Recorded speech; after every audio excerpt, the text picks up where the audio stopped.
We'll be all set for a Tuesday at Fort Erie. All in line.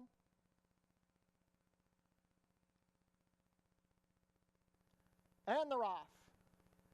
They broke well. Snellflicka is showing speed with Remember Old Times. Third is Pacenza with JMR Gemma deep on the track. At the back early are Cozy Valentine and Crumlin Bird. Down the backstretch they go. It is Snellflicka. She snuck out to a 1.5 length lead over Remember Old Times. Cozy Valentine has moved into third on the inside of JMR Gemma, who races in the 3-path. Then at the back we have Pacenza, and still trailing is Crumlin Bird. Opening quarter in 22 flat, it is Snellflicka on top, 2 lengths better than Remember Old Times as they go into the turn. Cozy Valentine and JMR Gemma share third within the final 3/8 of a mile. It's a gap of 5 to Pacenza and Crumlin Bird. Midway around the turn, Snellflicka still leads. Remember Old Times makes a bid. Cozy Valentine pushed for a little more from fourth. Moving well in third is JMR Gemma, a half in 45 and 2. At the top of the stretch, Snellflicka drifts, and that gives room for Cozy Valentine. Remember Old Times and Pacenza are there. They're 4 across the track at the 8th pole. Snellflicka clinging to the lead. Cozy Valentine rallying up the inside. JMR Gemma on the far outside. Cozy Valentine coming up the rail with Snellflicka. It's going to be Cozy Valentine on top. Cozy Valentine a half length better than a game Snellflicka. JMR Gemma third, and then Remember Old Times. 1:11 and 2.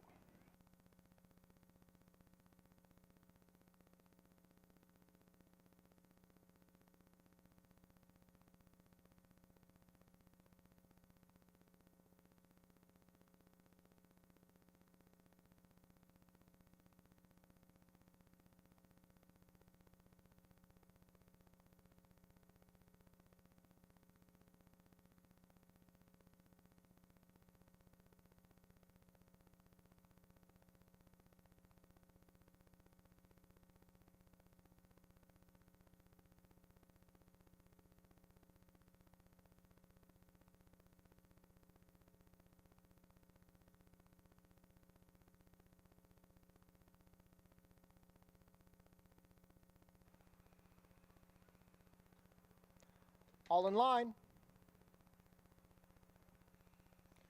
And they're off. Pretty good start. Hiatus is out well from the center. Thelonious also showing some speed. Feeling is going to come from a little bit off of the pace today.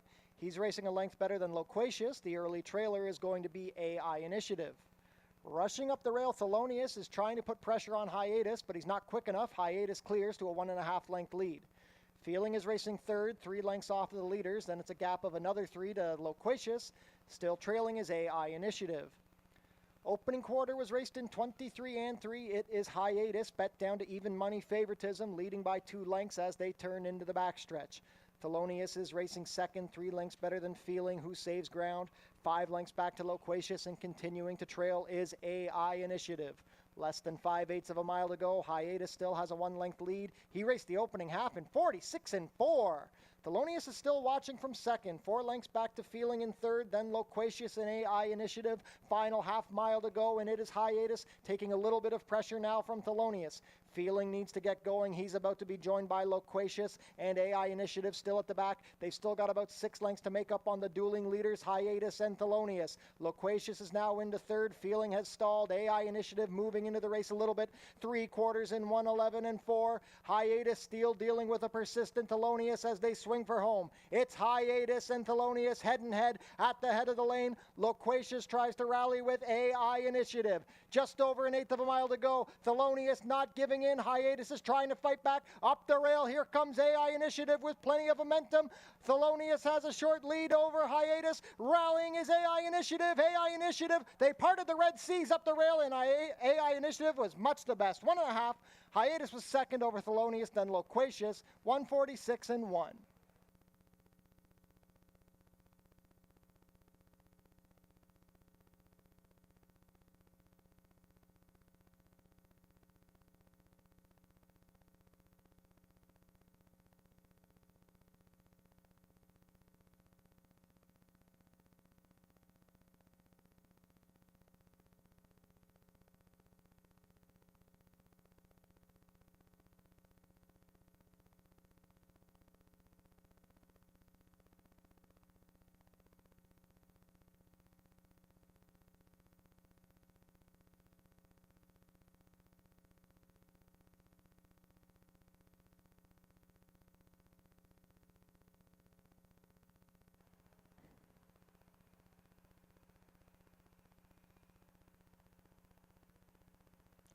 And they're off.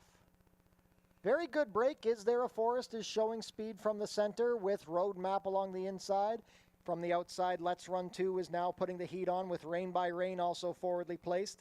It's Let's Run 2 leading the way over Is There a Forest and Rain by Rain. Fourth on the outside is Fancy Soul, who's under a hold, racing a length better than Roadmap. At the back are Sub-Zero Plus and Orbiting the Sky. Midway down the backstretch, the opening quarter was raced in 23 flat, and Is There a Forest has slipped up the inside to take a 3/4 of a length advantage over Let's Run 2. Rain by Rain is 2 lengths off the lead in third. Fancy Soul moving well in fourth, past the stablemate Orbiting the Sky. At the back are Sub-Zero Plus and Roadmap. Less than 3 furlongs to go. It's Is There a Forest, a length and a half on top at 7-5. Let's Run 2, ridden along from second and not responding. Rain by Rain now moves into the place spot. Fancy Soul and Orbiting the Sky still races a pair, and at the back are Sub-Zero Plus and Roadmap. At the head of the lane, Is There a Forest went the half in 46-1, has a short lead over Rain by Rain, who's into second. It's Is There a Forest and Rain by Rain. The battles for the minor spots between Orbiting the Sky and Fancy Soul. Rain by Rain is ranging up to Is There a Forest. It's Is There a Forest and Rain by Rain. Orbiting the Sky rallying. Rain by Rain and Orbiting the Sky. It's Rain by Rain, ahead better than Is There a Forest. Orbiting the Sky was up for show. A photo for fourth between Fancy Soul and Roadmap, 119-1.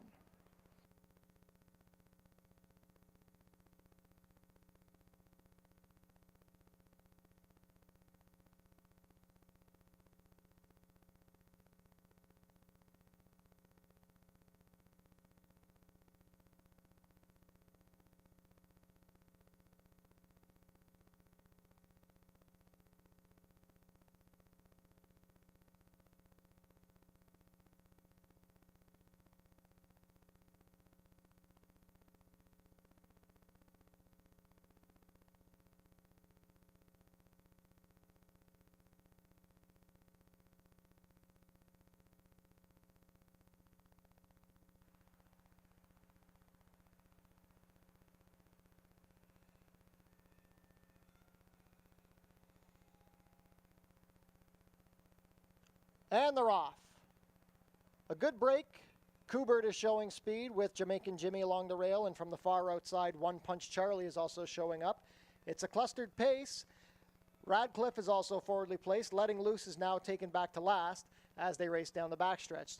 The pace setter is now clear. It's Jamaican Jimmy. He's opened up 1.5 on the stablemates Be the Change and Radcliffe. Up the rail, Ben Lomond has made a great advance, past a quarter in 22-1. Very wide on the track is One Punch Charlie. Along the inside is Kubert with Letting Loose at the back. Into the turn they go. It's Jamaican Jimmy with a 1.5 length cushion over Ben Lomond in second. Be the Change is racing in third. Kubert saves ground from fourth. Letting Loose is getting going between horses, splitting Radcliffe and One Punch Charlie. Just over a 1/4 of a mile to go. The half was 45-4, and it's Jamaican Jimmy looking to make all the running. Ben Lomond is in striking range from second. Letting Loose tries to rally, trying to get by Radcliffe, and along the inside is Kubert. Here comes here comes Ben Lomond getting by Jamaican Jimmy. It's Ben Lomond and Melanie Pinto surging clear in the final 16th of a mile. Ben Lomond going on to a 2.5 length score. Jamaican Jimmy held second over Kubert. It's a photo for fourth between Be the Change and Letting Loose, 110-4.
Better Be Swift a bit fractious in the gate.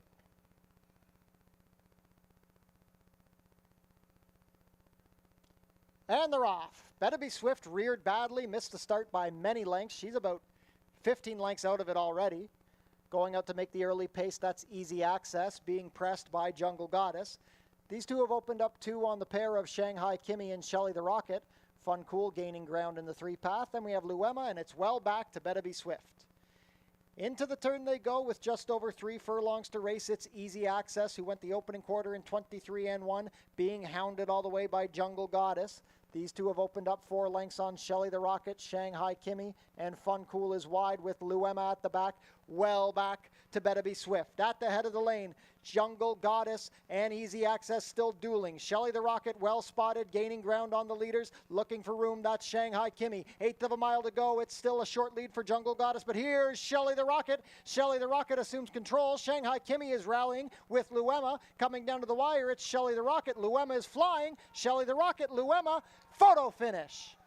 Shelly the Rocket and Luema in a photo with Shanghai Kimmy and Jungle Goddess, 59-2.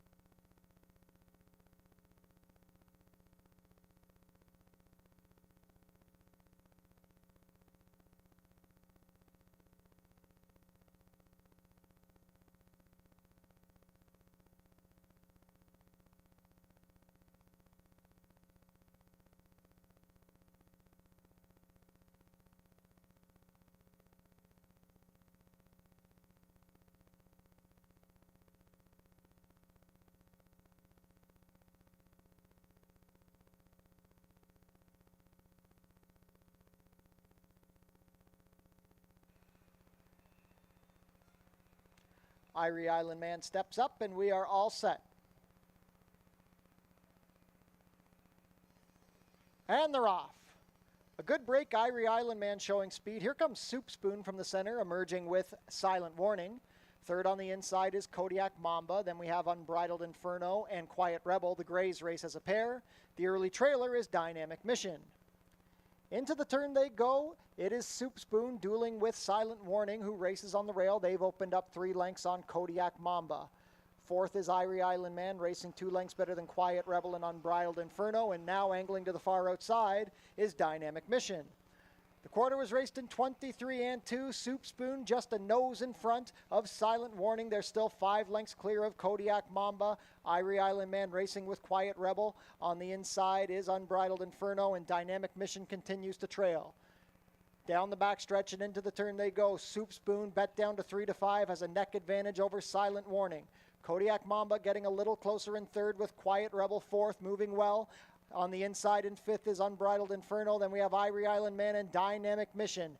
Just over a quarter of a mile to go. The half was 47-1, and Soup Spoon still has a short lead over Silent Warning. Kodiak Mamba angles to the outside. Quiet Rebel tries to rally down the stretch they come. It is Soup Spoon and Silent Warning. They've been going at it the entire way. Kodiak Mamba tries to rally with Quiet Rebel. Kodiak Mamba getting closer down the far outside. Kodiak Mamba takes the lead with Amanda Vandermeersch. It's Kodiak Mamba sweeping to control. Quiet Rebel might get up for second, maybe. Photo with Soup Spoon. Then we had Silent Warning and Unbridled Inferno. 125-4. Kodiak Mamba wins the nightcap.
Ladies and gentlemen, welcome to Fort Erie Racetrack on a beautiful Monday afternoon. It is Prince of Wales Eve.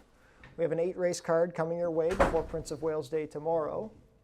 It's mostly cloudy right now, 23 degrees Celsius or 73 Fahrenheit. The main track is fast and the turf is firm with the rail at 0 feet, 33 minutes to first post. Visit our website, fortierieracing.com, for information about everything going on at the track. You can find live streaming of the races and find all of our race replays. Tune into the pre-race show to get info about the track conditions, scratches and changes, handicapping selections, and info about upcoming races and events. Racing will be back tomorrow at Fort Erie, Prince of Wales Day. First post is 1 p.m. And be sure to come out to the track for our highlight of the season, the 88th running of the Prince of Wales Stakes. We have 5 stakes races coming up on the card tomorrow. Field of 12 for the second jewel of the OLG Canadian Triple Crown. Paramount Prince, the 8-5 favorite. After winning the King's Plate, he is the choice in the Prince of Wales. Fort Erie's Track-O-Lantern is taking place on October 9th at 1 p.m. Kids in costume can come and trick-or-treat around the track. Head down to the Paddock Shack for burgers, hot dogs, sausages, fries, and poutine, plus beer and soft drinks, located near the walking ring. Be sure to book your table in the Turfside Dining Room, open on live racing days. Reservations are recommended. The new Homestretch Bar is now open, located next to the Tiki Barbecue. Treat your team to an exciting day at the races. It's only $13.25 per person. The track pack includes a food item, a drink, and a Fort Erie live racing program. For more information, go to our website. Become a member of HPIBet.com today. Bet $100, get $100 when you bet $100. Plus, your first bet is on us. Tune into Your TV Niagara for the Fort Erie Race Replay Show. Channel 700, Thursdays at 10:30 and Saturdays at 10. Pick 4s and Pick 5s are guaranteed with pools of $10,000 here at Fort Erie Racetrack. The Pick 5s are kicking off today in races 1 and 4. Pick 4s begin in races 2 and 5. No jackpot high-five wagering today. The carryover is moving into tomorrow's card. We're going to have a mandatory payout tomorrow. Carryover, $68,132.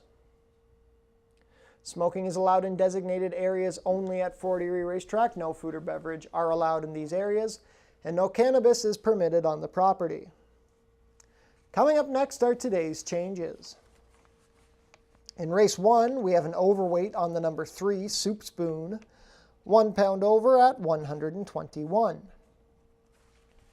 In race 2, an overweight on the number 1, Breach of Trust, 2 pounds over at 124. In race 3, we have an overweight on the number 2, Beyond Talented, 1 pound over at 121. In race 4, an overweight on the number 7, Lemons and Diamonds, 1 pound over at 123. In race 5, a couple of overweights. The number 2, Sovereign Tail, 2 pounds over at 122. And the number 3, Speedy Nephrite, 2 pounds over at 122. In race 6, Vet Scratch the number 1, Video Vida. We have an overweight on the number 5, Grand Gizmo, 1 pound over at 123.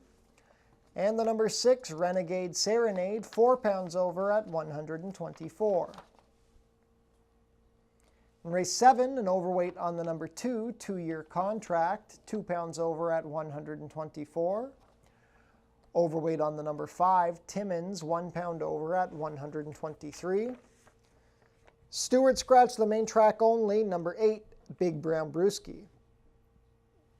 In race 8, a couple of overweights, the number 2, El Bandolero, 2 pounds over at 115.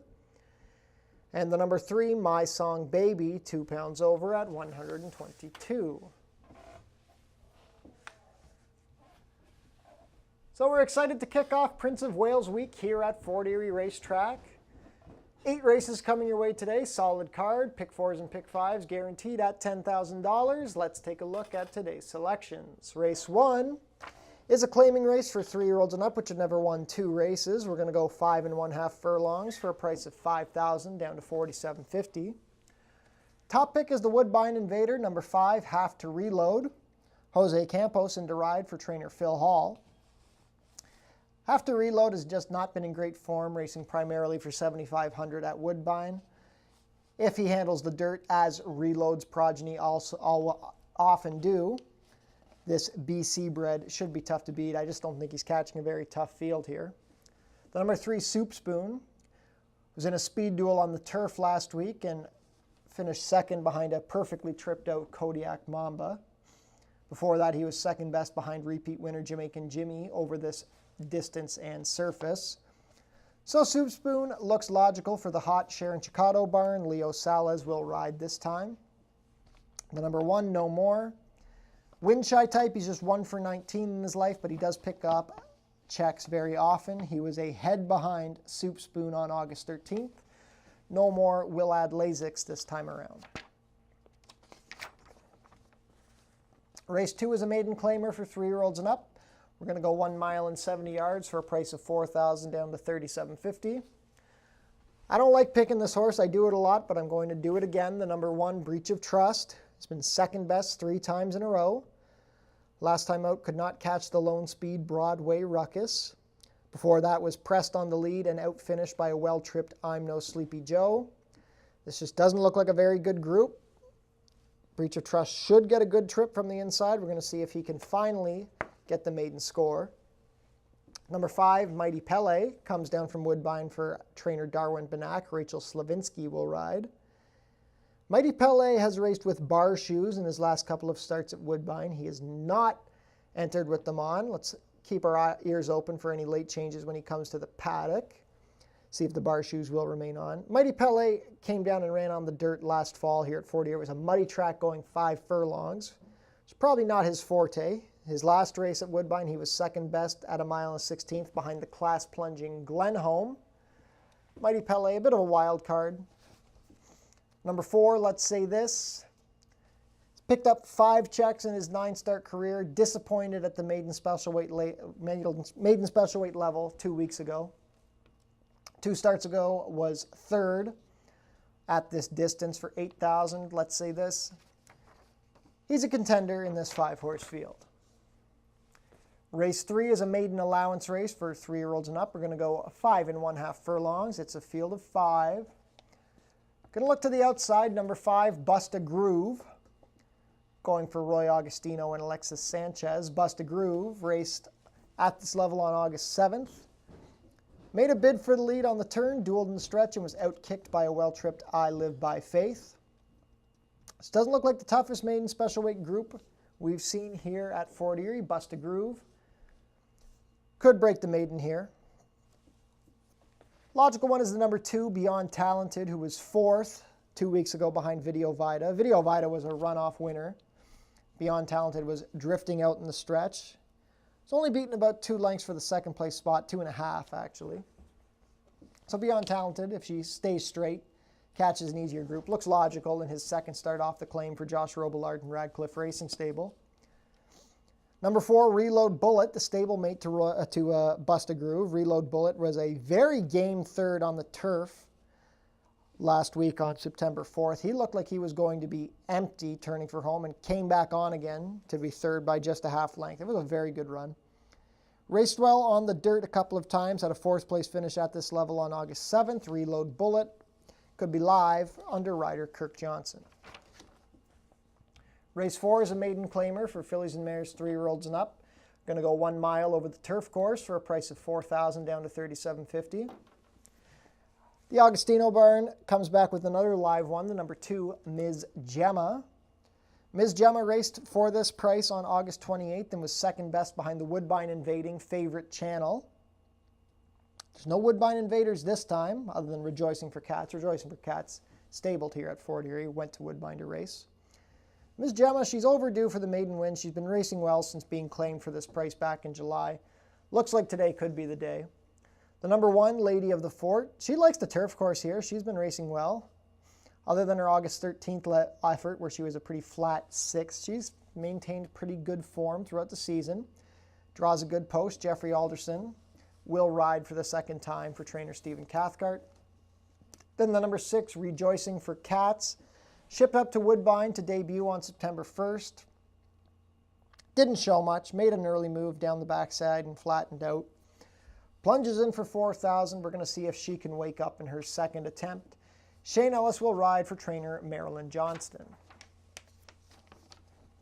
Race 5 is a maiden claimer for fillies and mares 3-year-olds and up. We're going to go 6 1/2 furlongs for a price of $8,000 down to $7,000.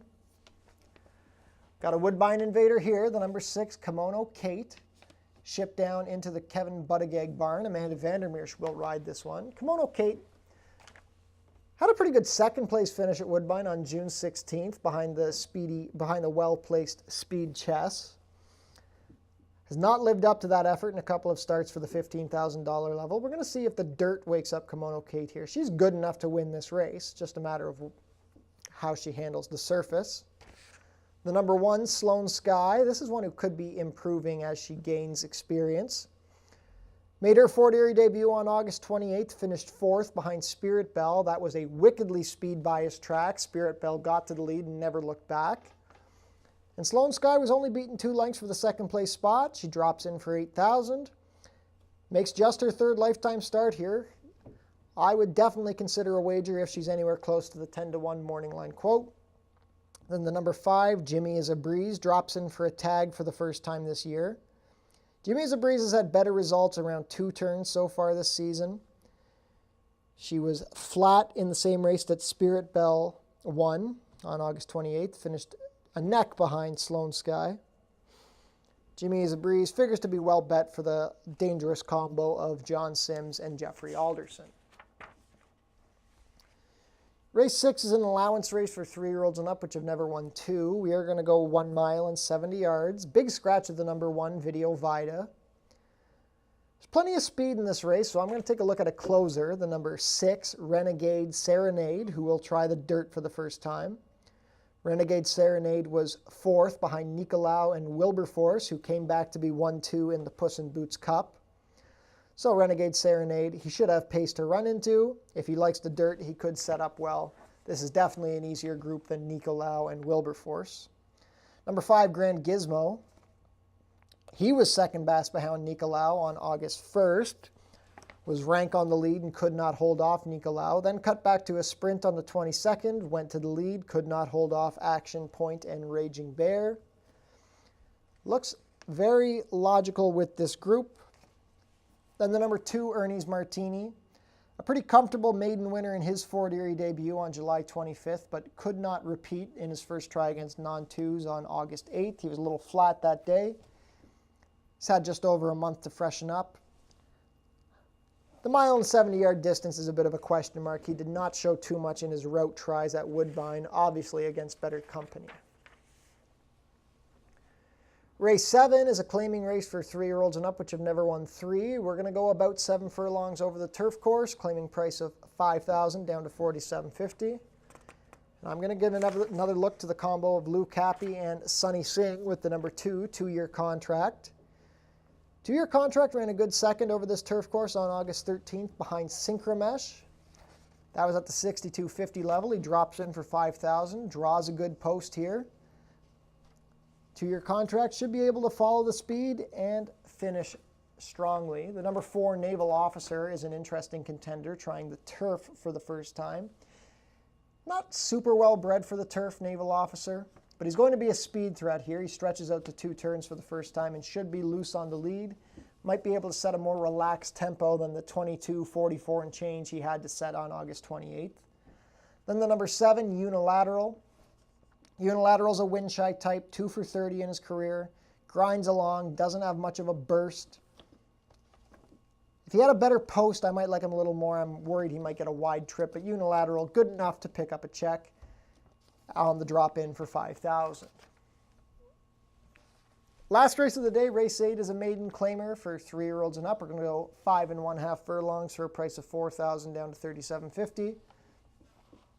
Field of 7 to close out the day. My choice is the 3, My Song Baby, for Julie Mathis and Bruno Schickedan. Steve Jadu will ride. My Song Baby set the pace but could not hold off Tabo when racing over a muddy track on August 15th. Definitely woke up getting to the dirt though.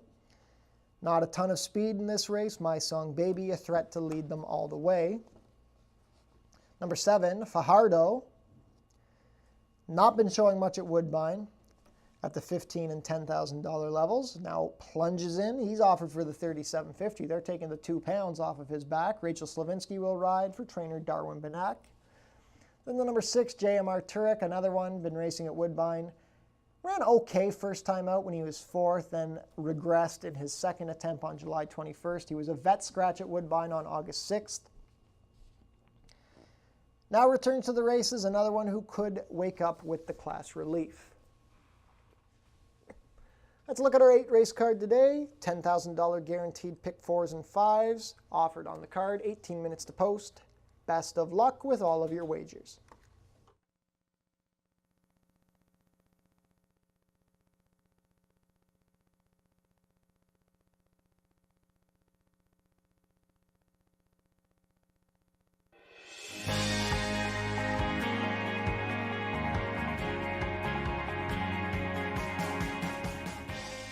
It's easy to make a bet on HPIBet.com.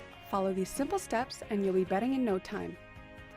First, go to the HPIBet.com website. Sign in to your HPIBet account. Find the track and race you want to bet on. Click on the Place Bet button. Click on the bet type you want to wager with. Click on the amount you want to wager. Click on the horse you want to wager on. Click on the green Place Bet button. Review your bet confirmation information. It's all done. Remember, all this can be done on most mobile devices. Now cheer on your pick to victory.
Ladies and gentlemen, we have a few corrected overweights being announced for the first time. Jockey Sunny Singh will be riding at 125 pounds today. So in race 2, number 1, Breach of Trust will be 3 pounds over. In race 6, number 6, Renegade Serenade will be 5 pounds over. And in race 7, number 2, 2-year contract will be 3 pounds over. Once again, Jockey Sunny Singh riding at a weight of 125 pounds today. Field is making their way on track for today's first race. It's a claiming race for 3-year-olds and up, which have never won 2 races. We're going to go 5 1/2 furlongs for a price of $5,000 down to $4,750. Race 1 offers win, play, show, exactor, 20-cent try, double, 20-cent super, 20-cent pick 3, and 20-cent early pick 5 wagering. That pool is guaranteed at $10,000.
First to parade, number 1 is No More. Chris Husbands rides for trainer Joe Humber and owner Joy Elkins. Number 2 is Miss D's Pride. Kirk Johnson in the saddle for trainer Ken Albu and owner Six Brothers Stable. Mary Biamont owns the 3 Soup Spoon. The rider is Leo Salas. The trainer is Sharon Chicotto. Number 4, Sea by the Sea. Mark Lee Buchanan rides for trainer Roy Augustino and owner Cyril Semek. Completing the field, number 5 is Have to Reload. Jose Campos in to ride for trainer Phil Hall. Owners are Brian Albertson and the estate of Dennis Tucker. 6 minutes to post for race 1. $10,000 guaranteed early pick 5 begins here.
Down to 3 minutes to post for today's first race.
Starting gate is in position. We have 2 minutes to post for race 1.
Field for today's first race is heading towards the starting gate. It is now post time. The 7-5 favorite is the Woodbine Invader, Have to Reload. 2-1 second choice, the number 3 Soup Spoon, and 5-2 on the Rail Runner, No More.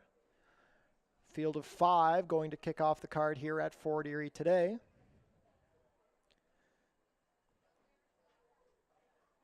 First to load is No More with Chris Husbands.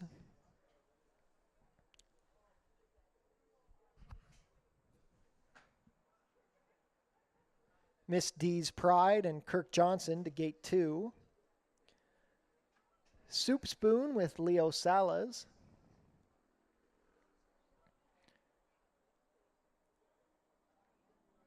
Sea by the Sea and Mark Lee Buchanan. Last in will be Have to Reload in his Fort Erie debut with Jose Campos.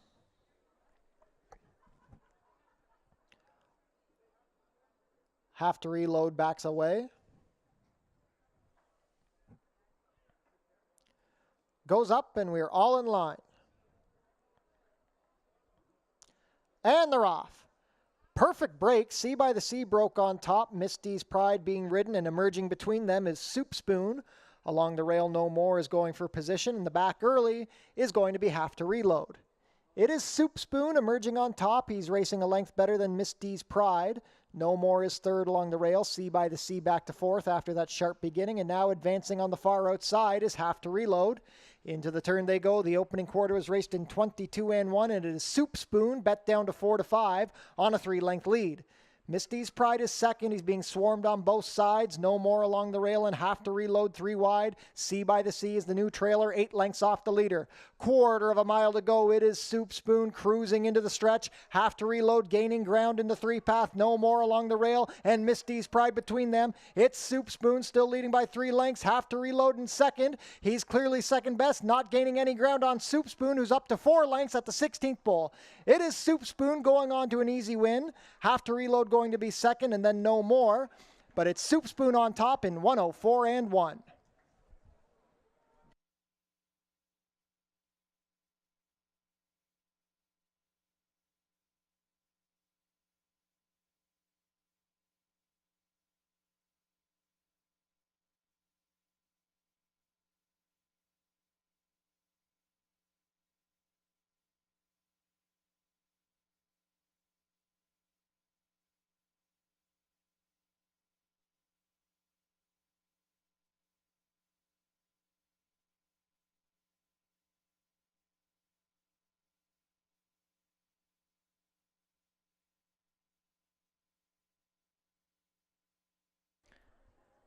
Unofficial in race 1, the winner is number 3, Soup Spoon. Second is the 5, Have to Reload.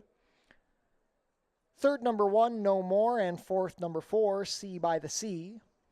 Unofficial race 1 order, 3-5-1-4.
And now back to the winner's circle, the unofficial winner of today's first race, number 3, Soup Spoon.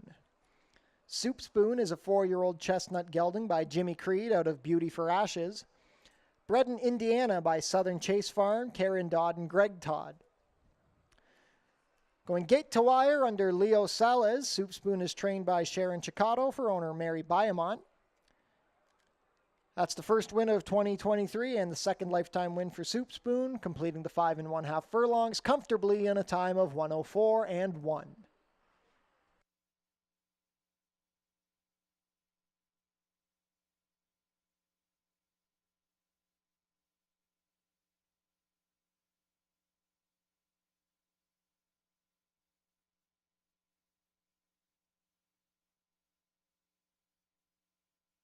It's official. Soup Spoon returns 390, 220, and 210. Number 5, Have to Reload second, 260 and 210. Third, number 1, No More, 210. $2 exacta, 3.5, $7.60. The $1 try, 3.51.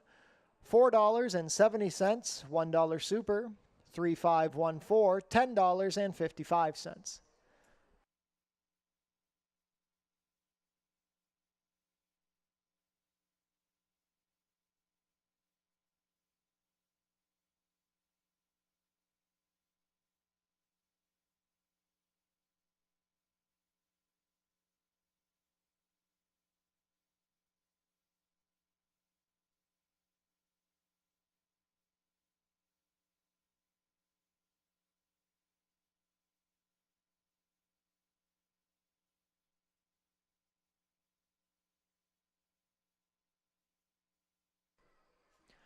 We had a claim out of race 1, the number 5, Have to Reload, claimed by the partnership of Ascot Stud, Rachel Stalker Parks, Mike Blake Sr., and Mark Stout.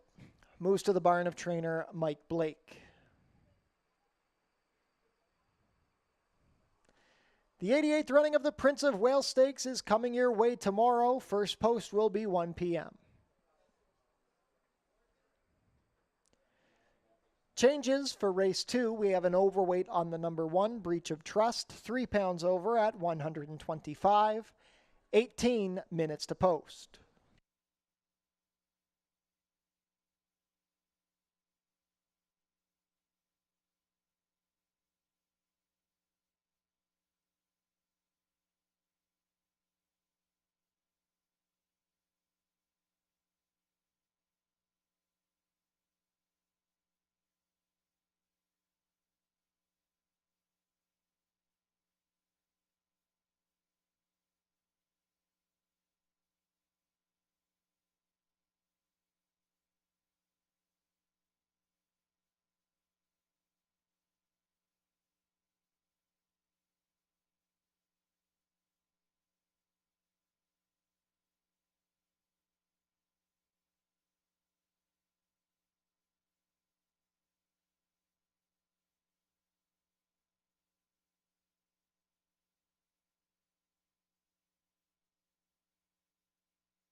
Race 2 is up next, a $4,000 maiden claiming event here on the main track at 1.70 miles, a compact field going forward. We'll start with the horse on the outside, the number 5 here, Mighty Pele. I think this horse is interesting off that most recent effort. It was up at Woodbine over the Tapeta, but really this one stretched out quite nicely, ended up being second best behind Glenholm, beaten by just less than 2 lengths. Rachel Slavinsky was back aboard today, and I just think the 2 turns really made a difference last time out, so I do use this one on top. I think other ones, though, to consider, the number 1, Breach of Trust.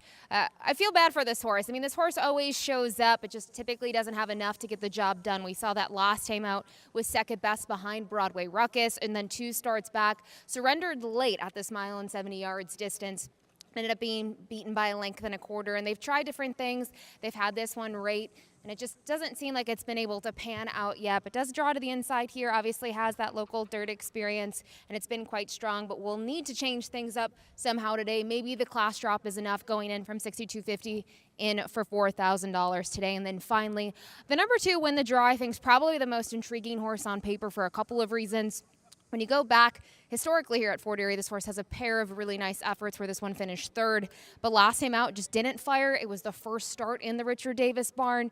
Have to think they haven't really changed anything. Yes, they've dropped in class, but they're sticking with a 2-turn race. Must have think things just didn't go his way last time out. They're able to regroup here. And I think another thing maybe to note here is the rider change. Amanda Vandermeer, so there's a little bit of a weight break, and has been riding very well here throughout the meet and also up at Woodbine this season. So we'll see if that's enough to get the job done. This one seems on the toes here in the walking ring and makes a positive impression. But I did go to the outside, kind of the newcomer in here, getting on to the dirt just for the second time in the career. But the main difference, a fast track here. Best of luck here in the upcoming second.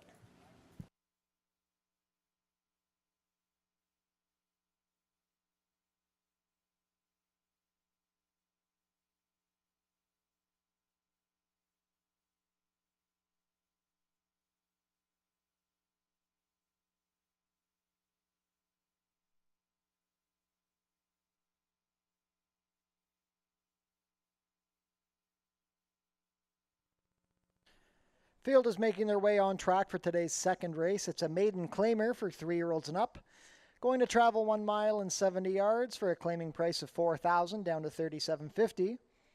Race 2 offers win, place, show, exactor, 20-cent try, double, 20-cent super, 20-cent pick 3, and 20-cent early pick 4 wagering. That pool is guaranteed at $10,000.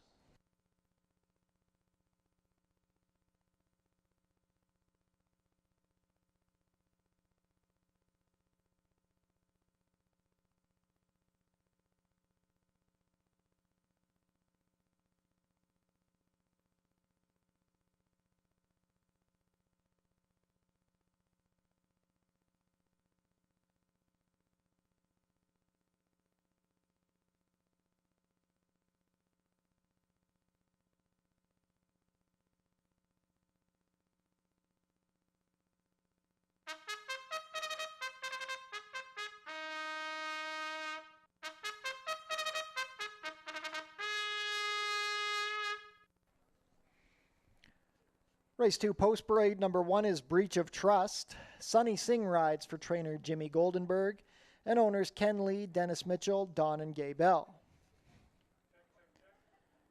Number 2 is Win the Draw. Amanda Vandermeer has the call for owner trainer Richard Davis.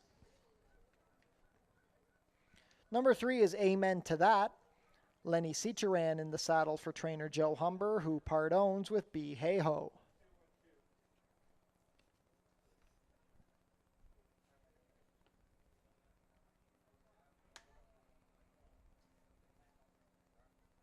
Also from the shed row of Joe Humber is the number 4, Let's Say This. Chris Husbands rides for owner Joy Elkins. Completing the field, number 5 is Mighty Pele. Rachel Slavinsky rides for owner-trainer Darwin Benak. 2 minutes to post for race 2. $10,000 guaranteed early pick 4 kicks off here.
Field for race 2 is heading up towards the starting gate. It is now post time for the kickoff leg of the early pick 4. 6-5 favorite is the Woodbine Shipper. Number 5, Mighty Pele. 2-1 on the number 4, Let's Say This. And 3-1 to the inside runner, Breach of Trust. Field of 5 going to go 1 mile and 70 yards in the second race.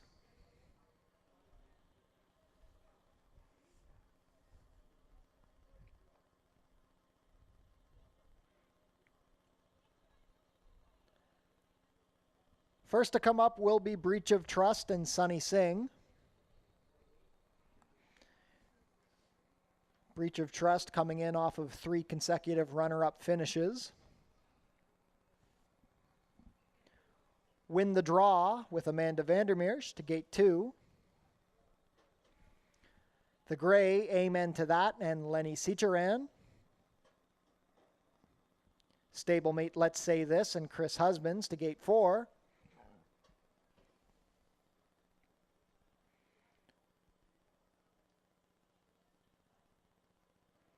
Last up, Mighty Pele and the Cheek Pieces with Rachel Slavinsky.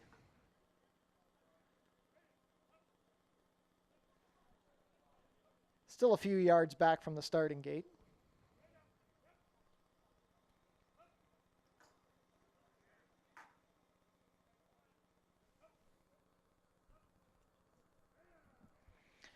And now Mighty Pele comes up. We're all in line.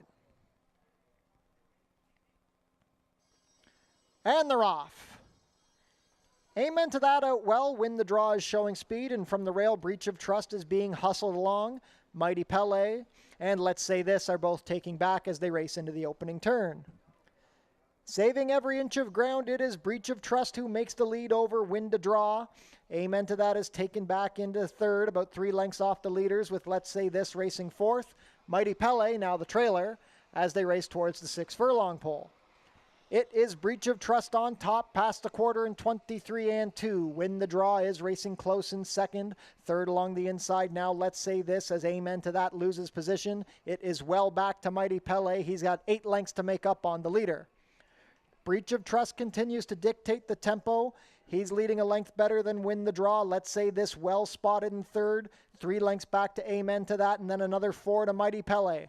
The half was 46 and 4. It is Breach of Trust looking to go gate to wire. Win the Draw now putting the pressure on in second. Let's Say This now 3 lengths off the leader. Amen to That pushed along from fourth, and Mighty Pele still 10 lengths back. Midway around the turn, 5/16 of a mile left to go, and Breach of Trust is still leading the way. Win the Draw second. These two have opened up 5 lengths on Let's Say This. Amen to That fourth, and Mighty Pele not getting going at all from the back. At the head of the lane, Breach of Trust has opened up 1.5 lengths on Win the Draw, who needs to do better. Let's Say This is third. Amen to That well back and forth with Mighty Pele at the back. Breach of Trust is wandering out down the stretch, but he still has a length over Win the Draw, who's still chasing in second. It's not over yet. Breach of Trust, Win the Draw down the outside. Breach of Trust looking for the wire. Win the Draw pushing. Win the Draw, Breach of Trust. Win the Draw on top. Win the Draw ahead over Breach of Trust. Let's Say This second, then Amen to That. 145 and 2.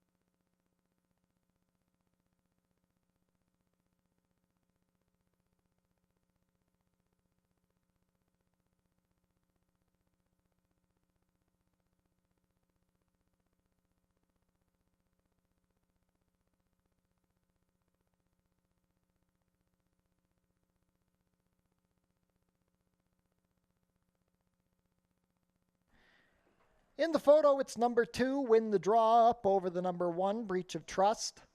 Third is the 4, Let's Say This. Fourth, number 3, Amen to That. On official race 2 order, 2-1-4-3.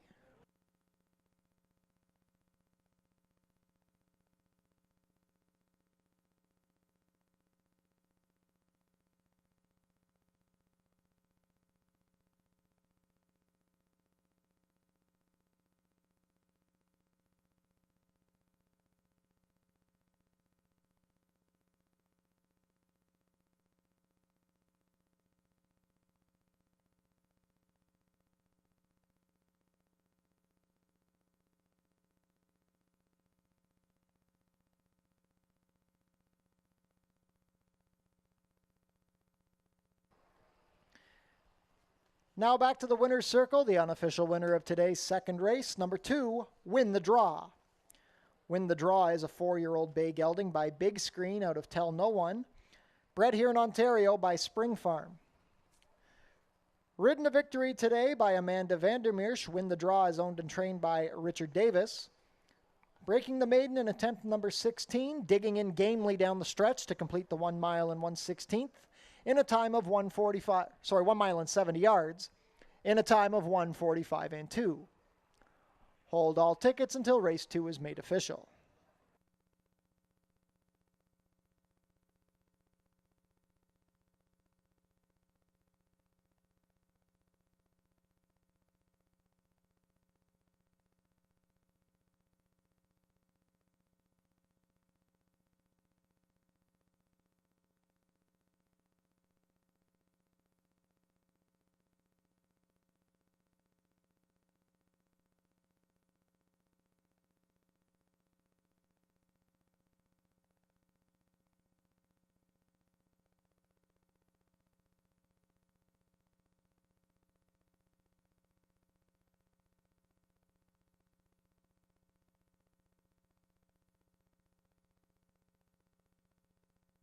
It's official. Win the Draw at 9-1 returns 2010, 760 and 370. Number 1, Breach of Trust second, 290 and 210. Third is the 4, Let's Say This, 210 to show.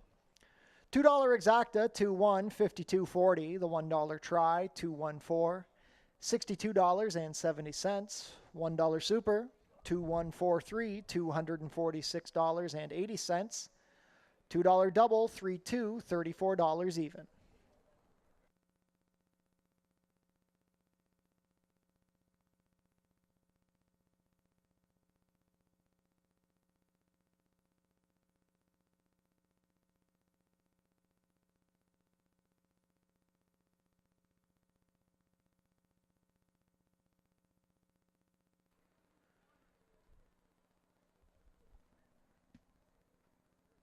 Be sure to book your table in the Turfside Dining Room. Open on live racing days. Reservations are recommended.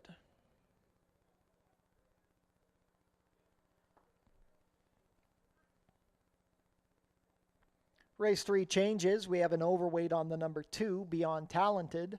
1 pound over at 121. 18 minutes to post.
Race 3 features another field of maidens here, but this is maiden special weight competition sprinting on the main track at a distance of 5.5 furlongs. It's a compact field, and trainer Roy Agostino is going to look for the 1-2 punch here with the 4 Reload Bullet and the 5 Bust a Groove. And I think a case can be made for either of them. I think from a figure standpoint, hard to ignore Reload Bullet, but that last effort was on the turf, and I thought he ran tremendous on, kind of near the front, and then had the lead but surrendered late. Bait and Switch was able to close from off of it. I thought it was a good effort, but I'm actually going to go to the stablemate, the number 5, Bust a Groove, as my top pick in here. I thought last time out this horse really had a wake-up call. 6.5, first time on dirt. Really didn't play out for him at all, and, in terms of the trip, he just came up empty, completely empty in the stretch, dropped back, and then to see him regroup last time out, it was on the cutback to 5/8. I thought he raced very well. Simply was a third best at a decent price of 8-1, beaten by 2 lengths. Alexis Sanchez was aboard and sticks with him once again. And I like that he draws the outside in here. Now, I mentioned Reload Bullet is stablemate.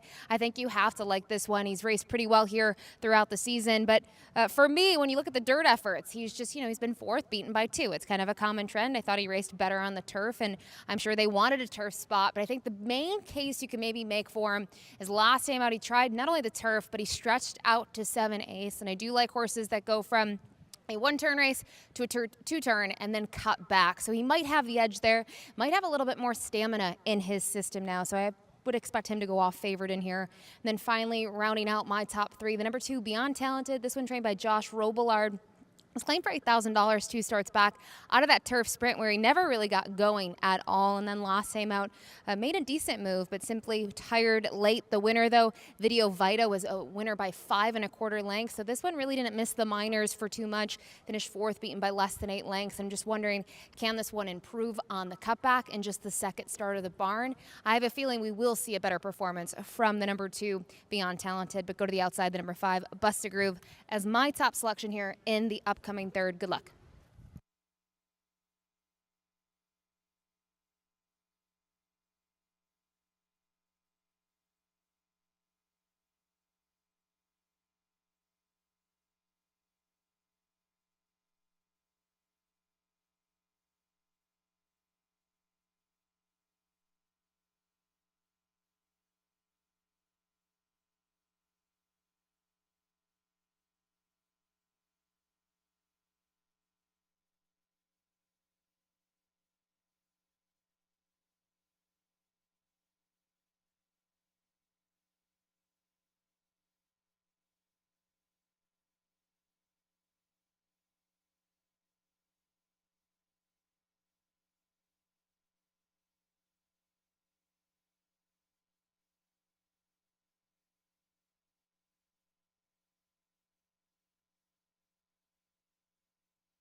Field is making their way on track for today's third race. It's a maiden allowance race for 3-year-olds and up.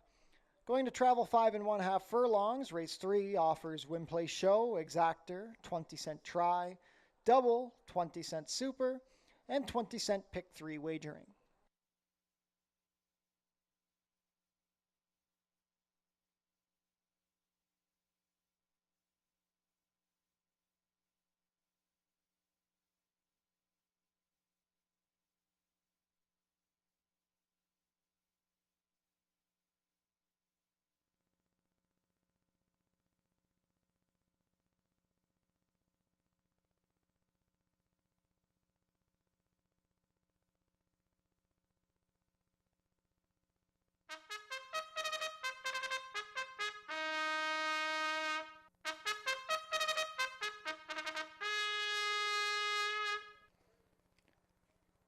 Race 3 Post Parade number 1 is Tonka Wacken.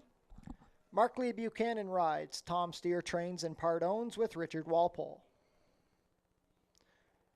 Number 2 is Beyond Talented. Brian Shane has the call for trainer Josh Robillard and owner Radcliffe Racing Stable. Number 3 is Opeachy.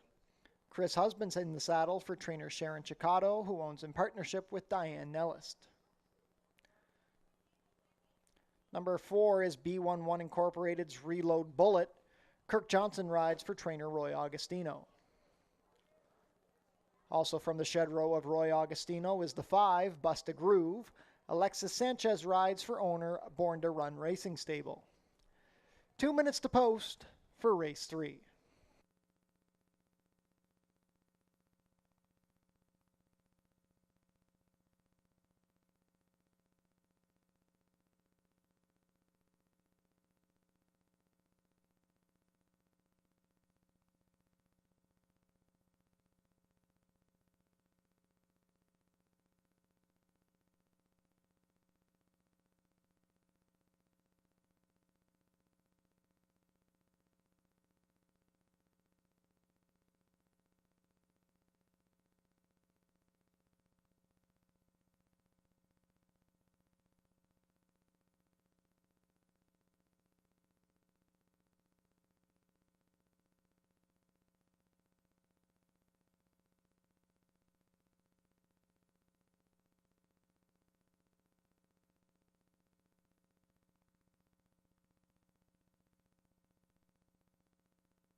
Starting gate is in position. Not too much time left to get your race 3 wagers in.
Race 3 field behind the starting gate. It is now post time.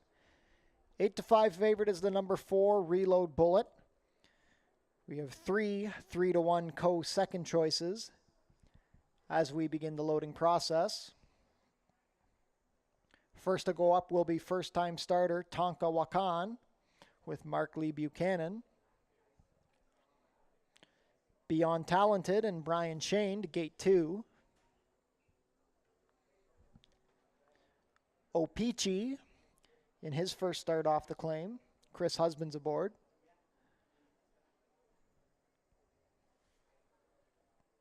Reload Bullet and Kirk Johnson step in as the 9-5 favorite. Last to go up will be Bust a Groove with Alexis Sanchez.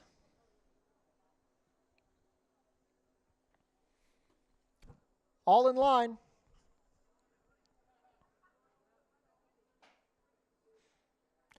And they're off. Reload Bullet broke like a shot. He's a half length clear of Opeachy, who's in second early.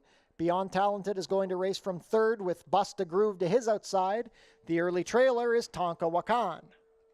Down the backstretch they go, just over a half mile to race, and Reload Bullet has a 2-length command. Opeachy is racing in second, Beyond Talented third. Bust a Groove is fourth on the outside, and it's another 2.5 back to Tonka Wakan. Opening quarter in 22 and 3. Reload Bullet looks to go gate to wire. He's 2 lengths clear of Opeachy.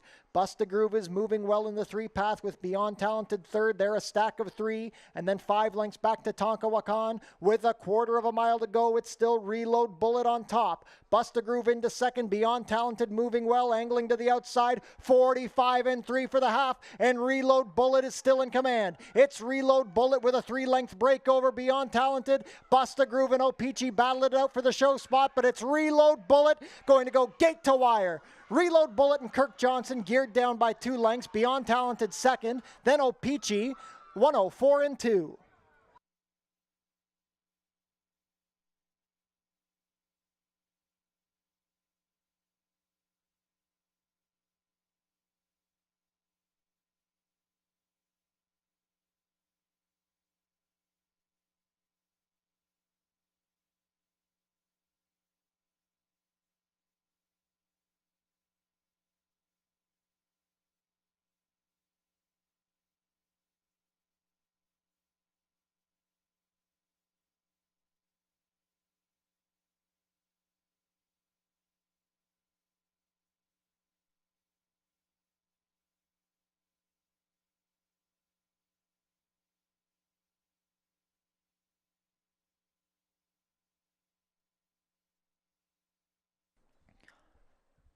Unofficial in race 3, the winner is number 4, Reload Bullet. Second is the 2, Beyond Talented. Third, number 3, Opeachy, and fourth, number 1, Tonka Wakan. Unofficial race 3 order 4-2-3-1.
Now back to the winner's circle, the unofficial winner of today's third race, number 4, Reload Bullet. Reload Bullet is a 4-year-old chestnut gelding by Reload out of Mischievous Mia, bred here in Ontario by Kimberly Hopkinson. Reload Bullet came surging out of the starting gate and went gate to wire under Kirk Johnson. Trained by Roy Augustino for owner B11 Incorporated, Reload Bullet breaks the maiden in attempt number 7, completing the 5 1/2 furlongs in a time of 1:04 2. Hold all tickets until race 3 is made official.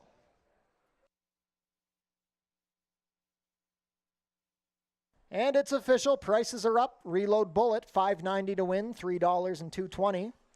Number 2, Beyond Talented, second, $2.80 and $2.10. Third is the 3-0 Peachy, $2.70. $2 Exacta, 4-2, $12.80. The $1 Try, 4-2-3, $18.30. $1 Super, 4-2-3-1, $56.75. $2 Double, 2-4, $114.90. And the $1 Pick 3, $84.55.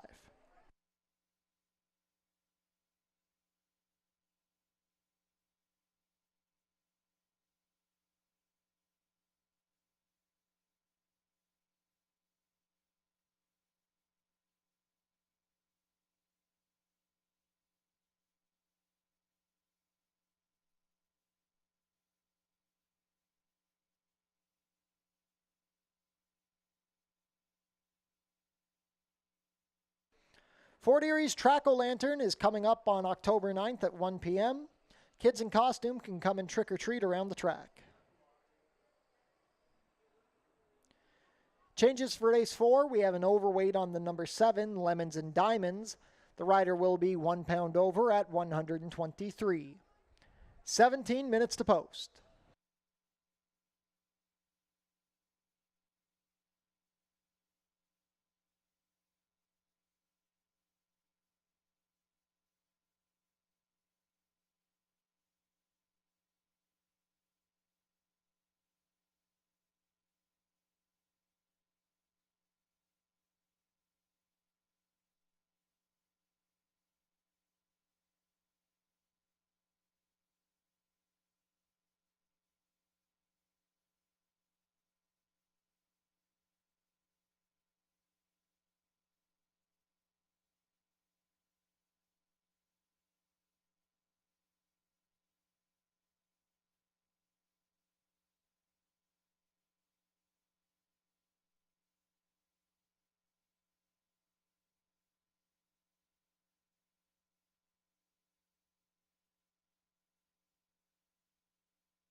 Late pick 5 gets underway here in race number 4, a $4,000 maiden claiming event here for fillies and mares set to go about a mile on the turf course. And looking at this group, I think there are several horses that are in contention for the win honors in here. I'll start things off with the number 2, Miss Gemma, who I think raced really well last time out, a nice second behind Favorites Channel. And the big thing is this horse was claimed for 4,000, then found herself against maiden special weight competition 2 starts in a row. I think it was just deeper waters, and then last time out dropping back in for that same sort of level she was claimed out of at today's distance resulted in a really good finish. Now, she is 0 for 21 in her career if you want to knock her, but I do think looking at that most recent run here locally, she could be tough in here for the Royal Agostino barn, who just won the last race with the number 4 Reload Bullet. Other ones to consider, the number 1 Lady of the Fort. It's been day and night with this daughter of Fort Larned in terms of her performances. She's really taken to the turf quite nicely, and she has a pair of third place finishes, one of which was last time out. She was 2.5 lengths behind Miss Gemma, and the big thing with her, she draws the rail in here, which I don't mind in the sense that she can hopefully save some ground, but she doesn't have a ton of gate speed, so she'll need a pace setup to unfold in front of her if she's going to have a chance at all. We can see in some of her races, I thought she had some traffic, she had some trouble, so hopefully with a clean trip, she can at least get a share in here. And Jeff Alderson was aboard last time out, and I thought, got along with this horse really well for Stephen Cathcart, but this is a one that I think is a must-use, at least in the exotics. And then finally, rounding it out, the number 7, Lemons and Diamonds, now joins the barn of Richard Davis, had that 1 start locally here for trainer Elliott Sullivan. This one closed from off of it. I think if you look at the top 2 in there, Chicago Friday and Misty's Pride, they were more forward than she was, and she was only going 5A. She had a lot of work to do in the stretch, but did make a really nice late run in there to finish 3rd. And I just think the big thing for her today is just stretching out in distance. That was her first time on the turf ever in her career. And you go down the page, she does have some good races at the 6 furlong distance, so it'll be interesting to see her around 2 turns here against this field of competition. But for me, the number 2, Miss Gemma, earned the top spot. Good luck.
Field is making their way on track for race 4. Race 4 is a maiden claiming race for fillies and mares 3-year-olds and up. Going to travel 1 mile on the turf course for a claiming price of $4,000 down to $3,750. Race 4 offers win, play, show, exactor, 20-cent try, double, 20-cent super, 20-cent pick 3, and 20-cent late pick 5 wagering. That pool is guaranteed at $10,000.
Post parade, number 1 is Lady of the Fort. Jeffrey Alderson rides for trainer Steve Cathcart and owner Andrew Stronach. Number 2 is Ms. Gemma. Brian Shane in the saddle for trainer Roy Agostino and owner Michael Bellissimo. Number 3 is Princess Dee. Kirk Johnson pilots for trainer Danny Wills and owner Goldmart Farms. Number 4, Always Rosie. Amanda Vandermeersch rides for trainer Ken Albu and owner Six Brothers Stable.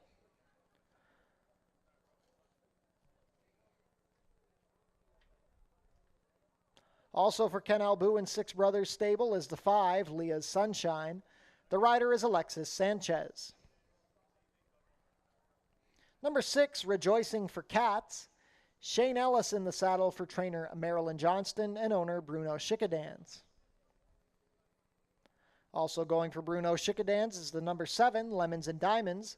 Ishmael Mosquera rides for trainer Richard Davis.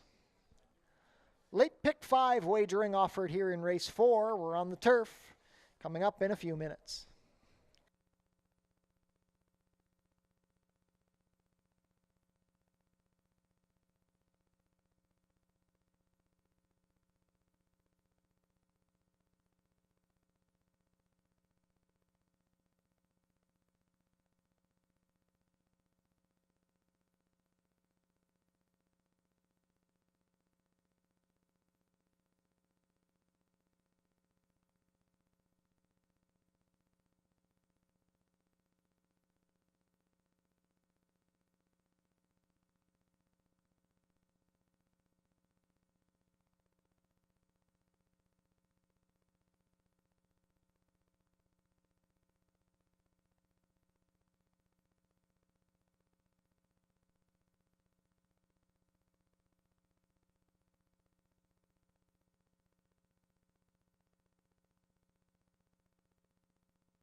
Starting gate moving into position on the turf course. Not much time left to get your race 4 wagers in. $10,000 guaranteed late pick 5 begins here. Ladies and gentlemen, we have a couple of corrected overweights coming up later in the card. Jockey Steve Jadu will be riding at 123 pounds today. So in race 5, number 3, Speedy Nephrite, 3 pounds over at 123. And in race 8, number 3, My Song Baby, 3 pounds over at 123. Once again, jockey Steve Jadu will be riding at 123 pounds. Field for race 4 is on the turf course. We'll be heading to post shortly.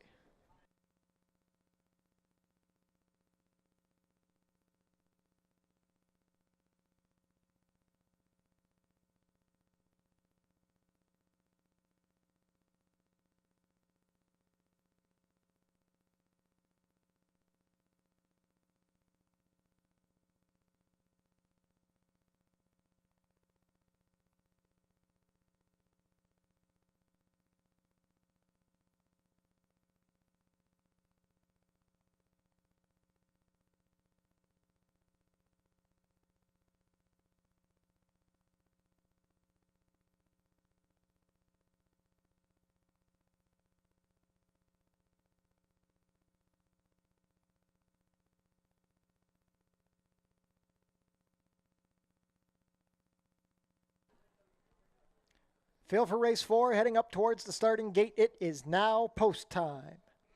Even money favorite is the number 2, Ms. Gemma. Second choice at 4-1 is the number 4, Always Rosie. Also taking money are the 6, Rejoicing for Cats, and the 1, Lady of the Fort. Set to begin loading for today's 4th race. First up will be Lady of the Fort and Jeffrey Alderson.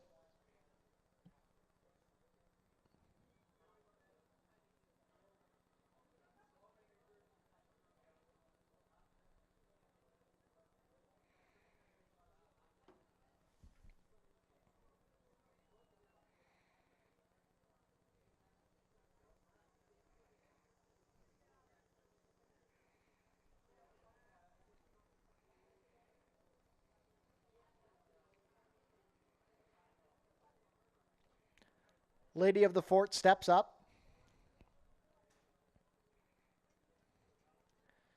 The gray Ms. Gemma, currently the even money favorite, comes up with Brian Shane.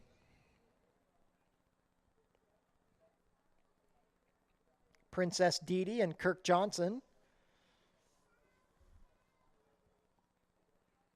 The first of 2 Six Brothers stable entrants, Always Rosie, comes up with Amanda Vandermeersch.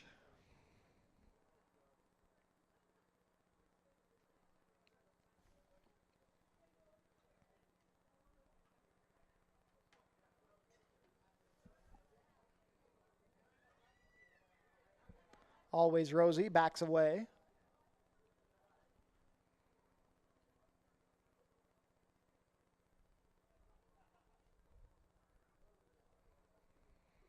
They've opened the front of the gate trying to get Always Rosie to walk in.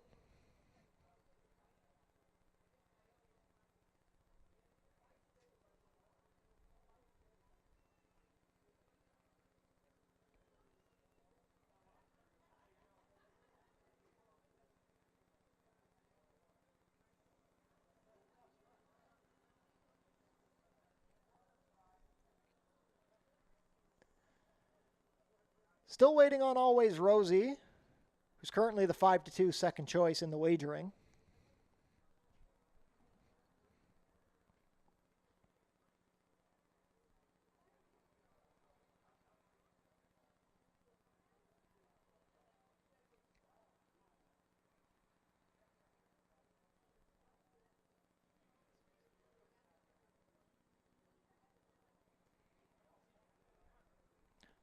Always Rosie comes up.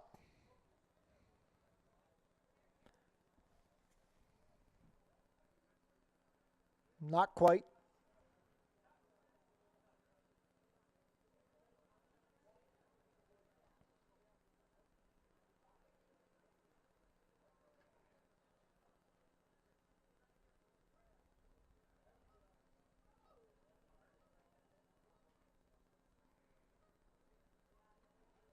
Always Rosie in now. They've secured the front of the gate. Amanda Vandermeers to climb back aboard. Stablemate Leah's Sunshine with Alexis Sanchez.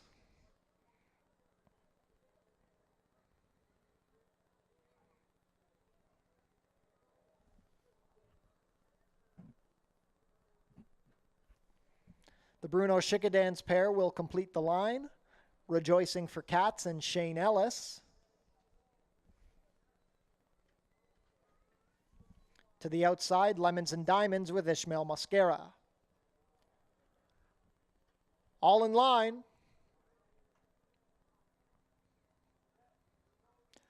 And they're off. Ms. Gemma tossed ahead a little bit at the start. Always Rosie is showing speed from the center with Lady of the Fort. In position from the inside, Princess Didi with Ms. Gemma along the fence. Lemons and Diamonds racing wide on the course. Rejoicing for Cats is under a hold early. The early trailer is Leah's Sunshine. Into the opening turn, and it's a duel up front. Lady of the Fort and Always Rosie. Ms. Gemma races on the inside. Princess Didi in the middle with Lemons and Diamonds 3 wide. Rejoicing for Cats is back to 6th, and it's about 5 lengths more to Leah's Sunshine. Very moderate opening quarter of 25-1 being set by Lady of the Fort. She has a half-length lead over Always Rosie. Princess Didi is 3rd. Ms. Gemma saves ground from 4th with Lemons and Diamonds racing in the 3-path, trying to split them, Rejoicing for Cats, and still 6 lengths back to Leah's Sunshine. Midway down the backstretch, Lady of the Fort went the opening half in 50-4. It's a very leisurely pace being set as they race into the far turn. Always Rosie is right there in 2nd. Ms. Gemma, Princess Didi, and Lemons and Diamonds still in striking range and well back to Leah's Sunshine. Midway around the turn, it's Lady of the Fort looking to go all the way. Ms. Gemma racing into 2nd, past Always Rosie. Lemons and Diamonds 3 wide, Rejoicing for Cats in the saving ground. At the head of the lane, it's Lady of the Fort now trying to hold off Ms. Gemma. Ms. Gemma and Lady of the Fort with 1/8 of a mile to go. Ms. Gemma sticks to head in front of Lady of the Fort. These two open up 4 on the field. Ms. Gemma now getting away. It's Ms. Gemma and Brian Shane extending the margin in the final 1/16 of a mile. Ms. Gemma going on to a 3-length score, geared down at the wire. Lady of the Fort 2nd, Princess Didi 3rd, and then Leah's Sunshine, 142-2.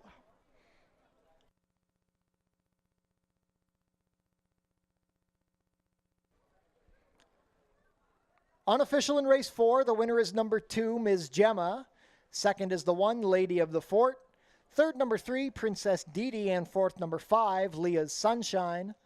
Unofficial race 4 order, 2-1-3-5.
Race 4 is now official.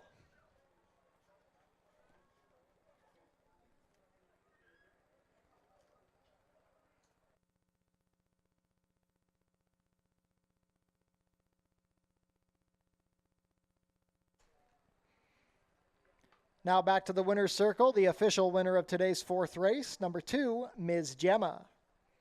Ms. Gemma is a 4-year-old Greyer Roan filly by Mizzen Mast out of Madam G, bred here in Ontario by CEC Farms. Ridden to victory today by Brian Shane, Ms. Gemma gives trainer Roy Augustino a double on today's card. Ms. Gemma owned by Michael Bellissimo. Breaking the maiden in attempt to number 22, Ms. Gemma completed the mile on the turf in a time of 1:42 and 2.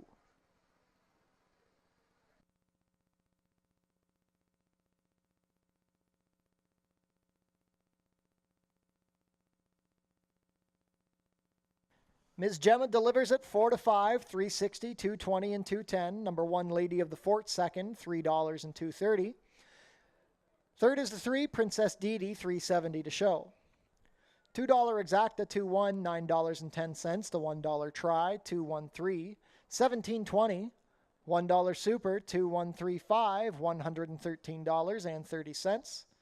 $2 double, 4-2, $13.50, and the $1 pick 3, $100.15.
Changes for race 5, we have a couple of overweights. The number 2, Sovereign Tail, will be 2 pounds over at 122.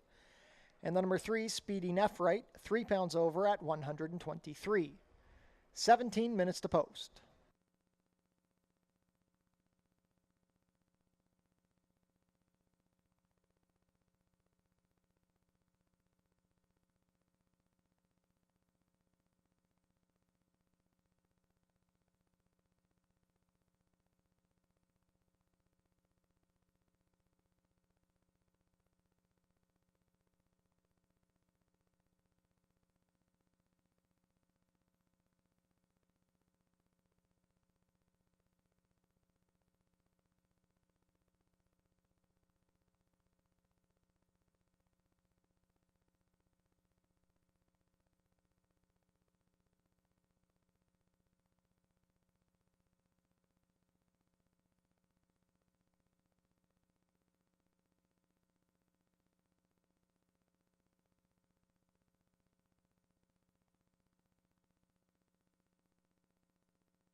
We're halfway here through the Monday card. Race number 5 up next. 4 fillies and mares, $8,000 maiden claimer set to go 6.5 furlongs on the main track. Going to kick it off with the horse on the outside. 4-year-old filly by the name of the number 6, Kimono Kate, a new acquisition to the Kevin Buttigieg barn, with 6 in those last 2 outings, both over the turf course up at Woodbine, more recently at the 7.5 furlong distance. Prior to that, 6.5. But it's interesting to note she likes to be forwardly placed. I'm not saying she's necessarily quick out of the gate, but we've seen those races 3 and 4 starts back. She's been pretty close to the fractions, and maybe with the outside post we'll try to be involved early in here. A couple of first-time starters might shake things up, but the barn does well. Amanda Vandermeer, she's been doing well, and they've done well teaming up together. So worth a shot in here as the newcomer. The number 5, though, Jimmy is a breeze out of the local horses, arguably the one to beat. Disappointed last time out at this distance, but you go to the race 4 starts back. This horse was part of the pace scenario and faded late to finish 3rd. Has some good races since then, especially that race 2 back, but I wonder if the track conditions played into that nice 2nd place finish.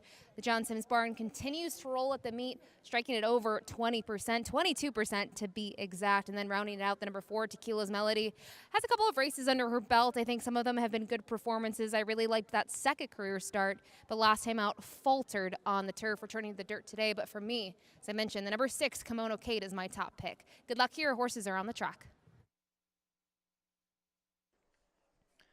Field is making their way on track for today's 5th race. Race 5 is the Rick Schular Memorial. It's a maiden claiming race for fillies and mares 3-year-olds and up, going to travel 6.5 furlongs for a claiming price of $8,000 down to $7,000. Race 5 offers win, play, show, exactor, 20-cent try, double, 20-cent super, 20-cent pick 3, and 20-cent late pick 4 wagering.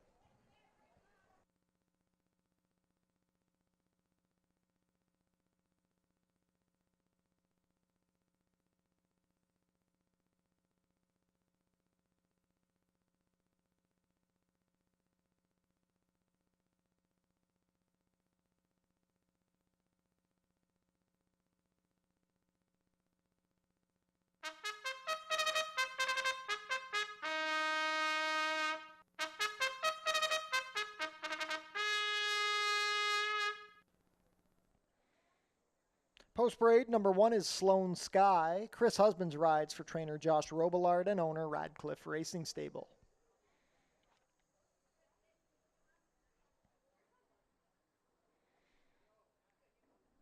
Skipping a few here, the number 5, Jimmy is a Breeze. Jeffrey Alderson in the saddle for trainer John Sims and owner Hopefield Farm. Number 6 is Kimono Kate. Amanda Vandermeer rides for trainer Kevin Buttigieg and owner Michael Edwards.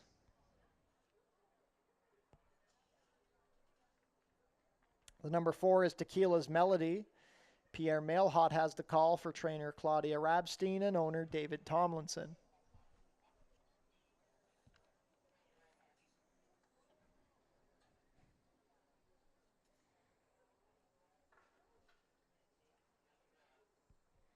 On screen now, the number 3 is Speedy Nephrite. Steve Jadu rides for trainer Paula Loescher and owner Canny Ying. The number 2, Sovereign Tail, has gone back to the saddling paddock.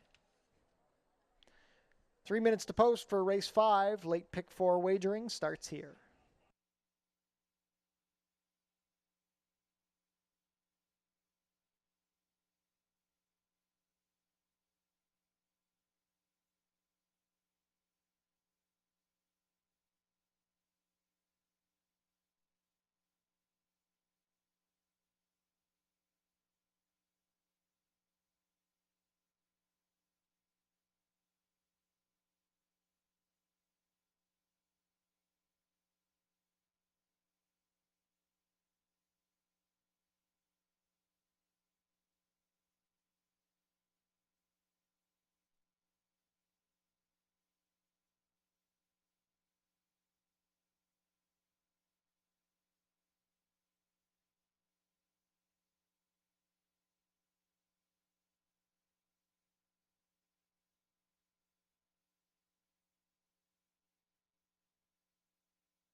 Ladies and gentlemen, we have a late scratch in today's fifth race. The number 2, Sovereign Tail, late steward scratch. All wagers, win, play, show, exactor, try, super, and pick threes beginning in race 5 and doubles on the number 2, Sovereign Tail will be refunded. There will be a consolation double paid out from the double starting in race 4. If you're live in Sovereign Tail in any multi-race wagers, pick 3, pick 4, pick 5, you will inherit the post-time favorite. Once again, it's a late steward scratch of the number 2, Sovereign Tail.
Race 5 field is about to head behind the starting gate.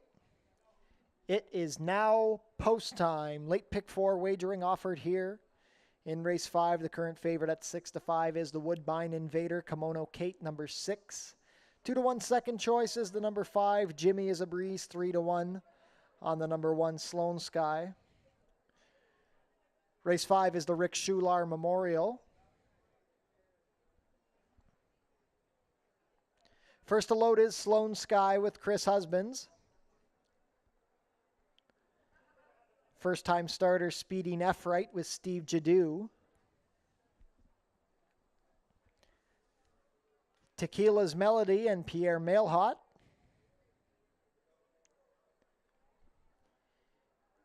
Jimmy is a Breeze with Jeffrey Alderson. Last in will be Kimono Kate, making her Fort Erie debut with Amanda Vandermeersch.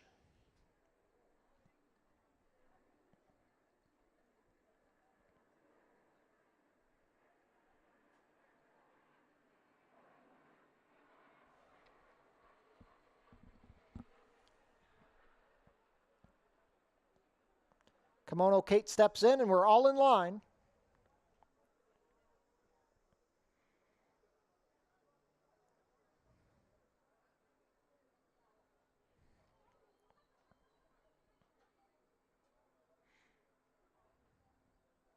And they're off. Tequila's Melody broke sharply from the center. Sloan Sky is showing up from the rail with Kimono Kate deep on the track, advancing quickly. At the back are Speedy Nefright and Jimmy Is a Breeze. They're both making up ground, though. The whole field is only spread out by about 3 lengths. On the inside with a head in front, it's Tequila's Melody. Kimono Kate deep on the track. Speedy Nefright into third, 1.5 lengths off the leaders. Jimmy Is a Breeze, bet down to 3-2, is racing in fourth on the outside. Trailing the field early is Sloan Sky. Within the final half mile, the opening quarter is 23 seconds flat. It's Tequila's Melody being hounded by Kimono Kate. They've opened up 3 lengths on Speedy Nefright. Jimmy Is a Breeze pushed along from fourth. 3 more lengths to Sloan Sky at the back.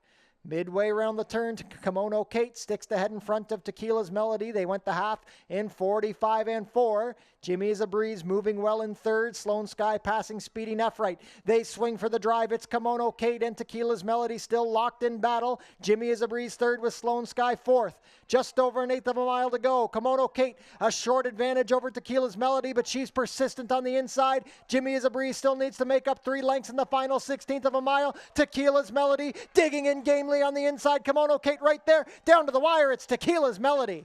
A neck better than Kimono Kate. Jimmy Is a Breeze was a closing third, then Sloan Sky, 1:18 and 2.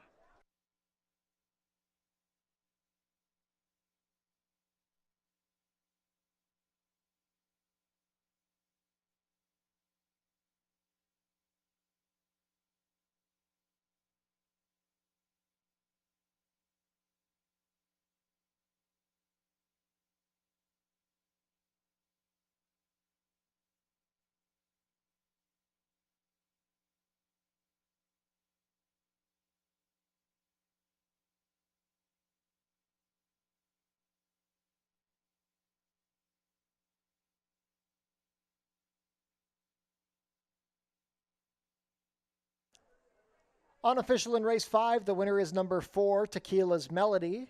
Second is the 6, Kimono Kate. Third, number 5, Jimmy Is a Breeze. And fourth, number 1, Sloan Sky. Unofficial race 4 order, 4-6-5-1.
Now returning to the winner's circle, the unofficial winner of today's 5th race, number 4, Tequila's Melody.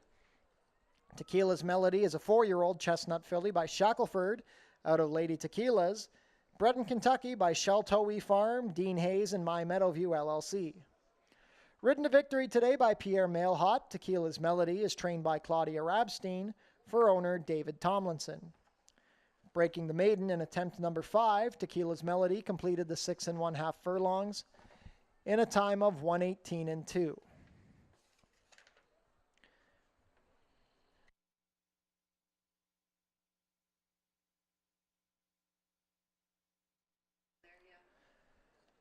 This memorial race is held in honor of Rick Schular, a lifelong local resident, beloved family man, and a decade-long member of Town Council, where he served as Fort Erie Racetrack's representative from Ward 2. He was an active and dedicated member of the local community, where he worked tirelessly for numerous service clubs, including the Kinsmen, the Shriners, the Legion, the YMCA, and many more. This year, the Fort Erie Racetrack will honor his years of service by making more than $200 in donations to local charities, including COPE, which serves low-income families with its food bank, Inspire, which provides scholarships to Indigenous youth, and the Boys and Girls Club, which provides children programming for local families.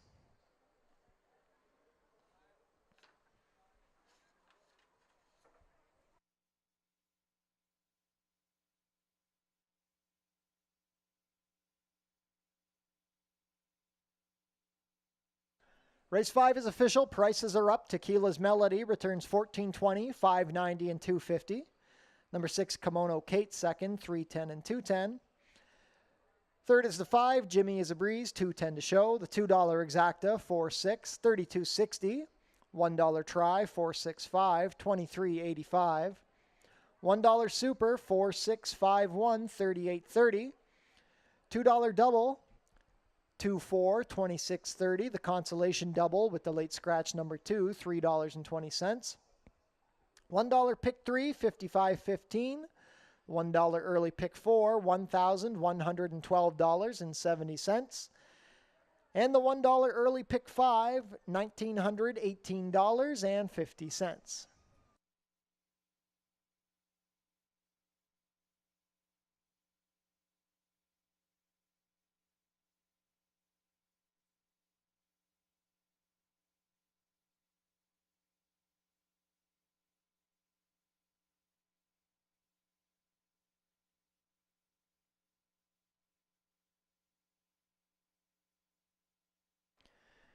Tune into your TV Niagara for the Fort Erie Race Replay Show, Channel 700, Thursdays at 10:30 and Saturdays at 10.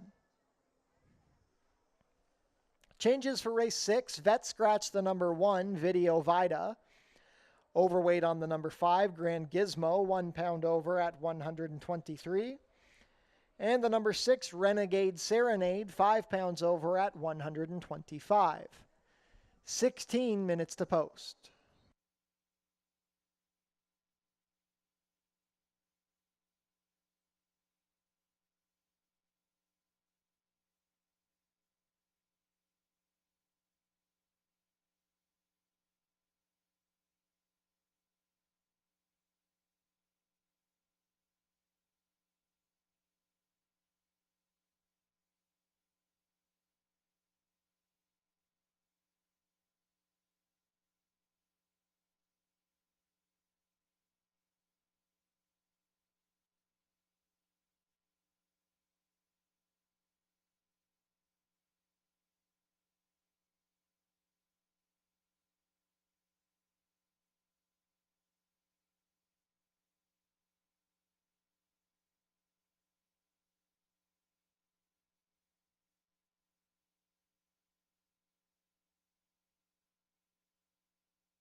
Race 6 is up next, an allowance event. 4 non-winners of 2 lifetime set to go, mile and 70 yards here on the main track. Scratch the number 1 in here, Video Vita. And we'll kick things off here with number 5, Grand Gizmo for trainer Richard Davis, owned by David Ford.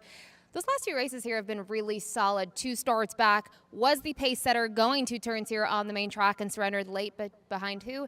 Nicolau, who we know was able to win a race after that and won the Puss in Boots most recently. And I think just looking at that performance alone, he faced a really nice horse last time out. They cut him back, and I think the fractions were just way too quick for him when you kind of look at how he was able to set some more, generous fractions going 2 turns. They almost went 45 and change to the half in that 6.5 furlong event, and I just don't think that worked out well for him. So I like him stretching back around 2 turns, and I think he gets the benefit of the scratch of the number 1, Video Vita. Now, my second place horse in here that I really like is the number 2, Ernie's Martini, who I thought looked very good here back on July 25th at the 6.5 furlong distance. He sat just off the pace. Made a late run, and the late run was certainly good enough. He ended up drawing clear by 3 1/4. He, last time out, though, wasn't able to keep up at that 6.5 furlong event. He was chasing hard in second and tired late to finish 4th.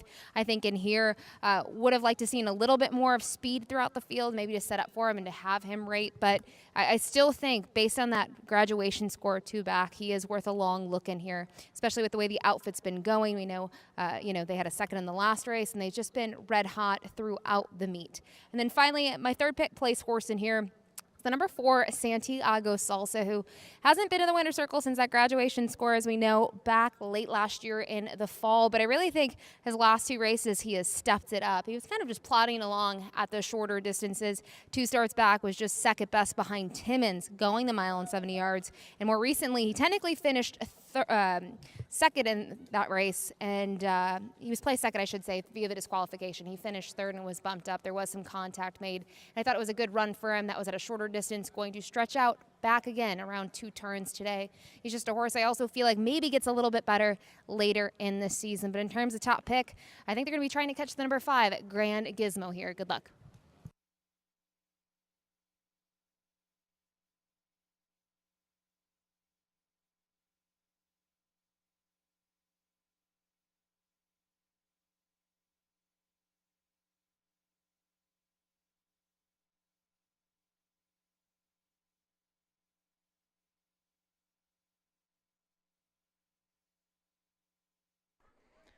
Field is making their way on track for today's 6th race. It's an allowance race for 3-year-olds and up, which have never won 2 races.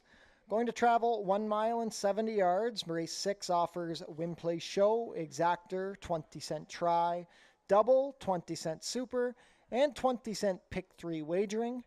Take note that the number 2, Ernie's Martini, will be late coming out for post parade as he is in the paddock undergoing a shoe repair.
On screen now is the number 2, Ernie's Martini, who's leaving the paddock now. Chris Husbands rides for trainer Kevin Buttigieg and owners Stephen Chesney and Corey Hoffman.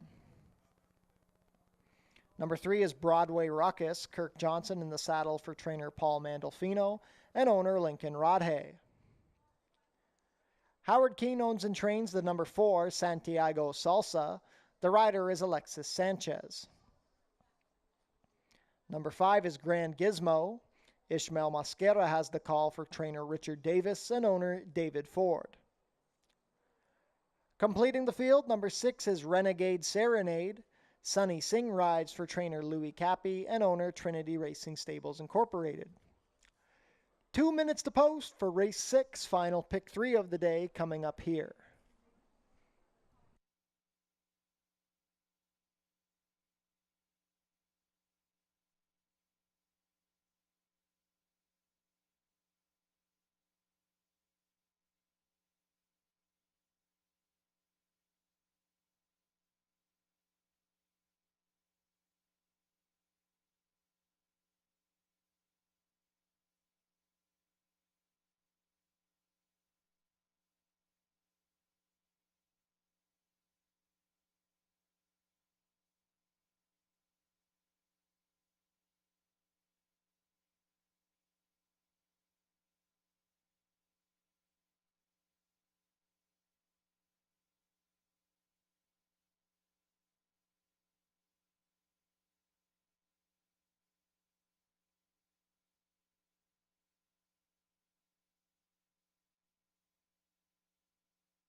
Field for race 6 is approaching the starting gate.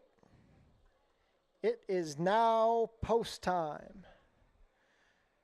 Current favorite at even money is the number 2, Ernie's Martini. A close second choice at 3-2 is the number 5, Grand Gizmo. 7-2 third choice is the 6, Renegade Serenade, who tries the dirt for the first time. Set to begin loading.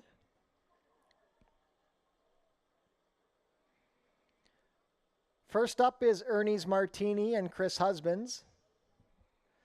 Stepping in at 6-5. Broadway Ruckus, a last out winner with Kirk Johnson. Santiago Salsa with Alexis Sanchez.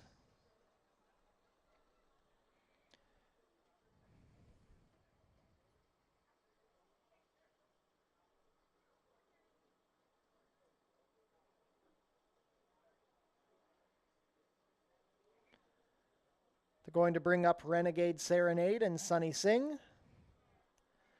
The last to load will be Grand Gizmo with Ishmael Mosquera. All in line.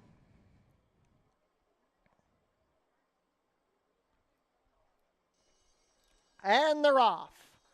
Broadway Ruckus broke on top. Ernie's Martini also showing some speed from the inside. Here comes Grand Gizmo under a tight hold early. Santiago Salsa is racing at the back on the inside of Renegade Serenade. Into the clubhouse turn they go. It's Broadway Ruckus leading the way, fighting the rider on the outside. In second is Grand Gizmo. Ernie's Martini in a stalking spot, 1.5 lengths off of the leaders. Then it's a gap of 2 to Renegade Serenade. Santiago Salsa will trail the field as they race into the backstretch. 23 seconds flat for the opening quarter. It's Broadway Ruckus on top, 1.5 better than the pair of Grand Gizmo and Ernie's Martini. Renegade Serenade is racing in fourth on the outside. He's 2.5 lengths off of the leader. The trailer is Santiago Salsa. Just over a half mile to go. Broadway Ruckus races on top, completing the opening quarter in 46-1. Ernie's Martini into second. Now Grand Gizmo. They're head and head for the place spot. 2 lengths better than Renegade Serenade, who's ridden along from fourth. Santiago Salsa still at the back, only 5 lengths off the leader. Midway around the turn, it's Broadway Ruckus. He's still moving comfortably on the lead. Ernie's Martini angles to the outside to launch his bid as Grand Gizmo begins to backpedal. Santiago Salsa improving along the inside. Renegade Serenade widest of all. They swing for home, and here comes Ernie's Martini. He sticks the head in front of a tired Broadway Ruckus. Santiago Salsa looking to pull off an upset up the inside. It's Ernie's Martini and Santiago Salsa. Ernie's Martini, Santiago Salsa at 24-1. They're head and head. Ernie's Martini, Santiago Salsa. So that's a photo. Santiago Salsa on the inside of Ernie's Martini. Renegade Serenade and Broadway Ruckus. 142-3. Let's see if the board gets blown up here. Photo finish in the 6th.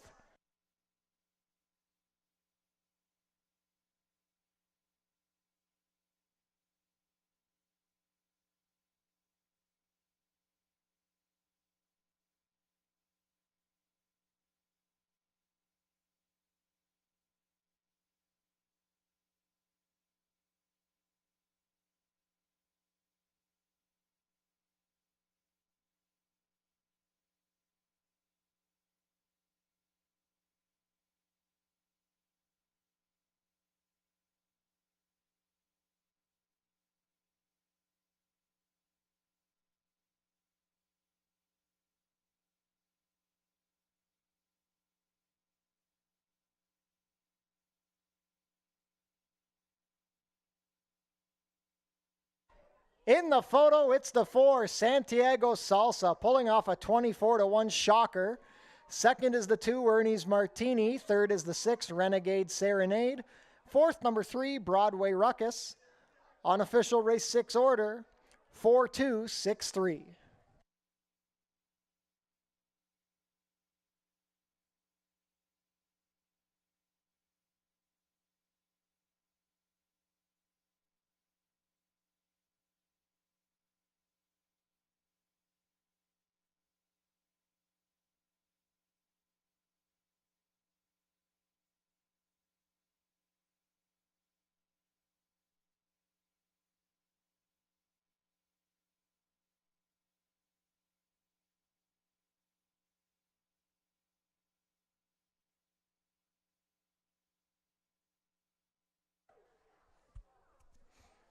Now back to the winner's circle, the unofficial winner of today's sixth race, number 4, Santiago Salsa.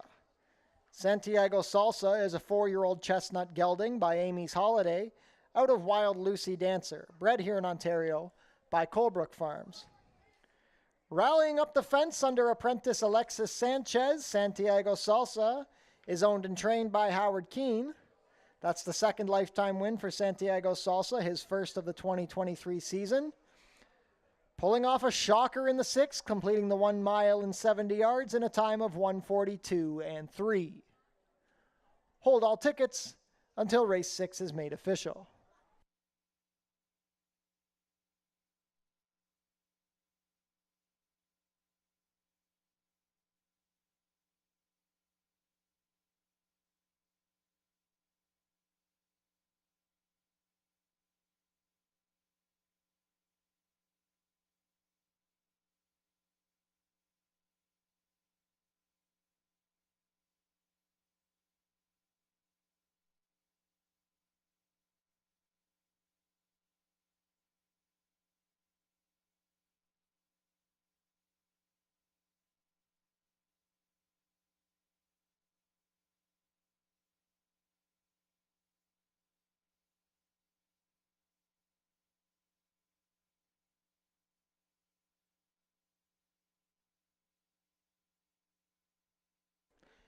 It's official, Santiago Salsa, 51.90 to win, 950 and 460. Number 2, Ernie's Martini, 240 and 210. And the 6, Renegade Serenade, 330 to show. The $2 exacta 4-2, $145.30. The $1 try, 426, $200.70. $1 super, 4263, $588.45. $2 double, a pair of 4s, $237 even. And the $1 pick 3, $511.95.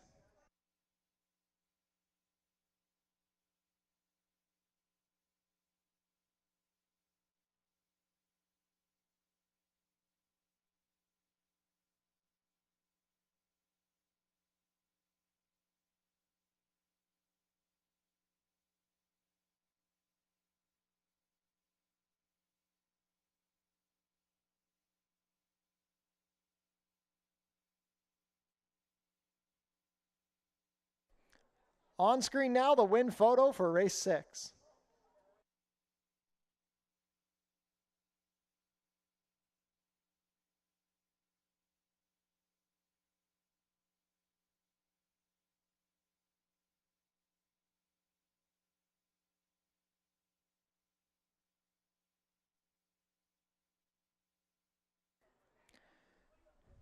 Racing is back tomorrow at Fort Erie. It's the highlight of the season. Prince of Wales Day. First post will be 1 o'clock.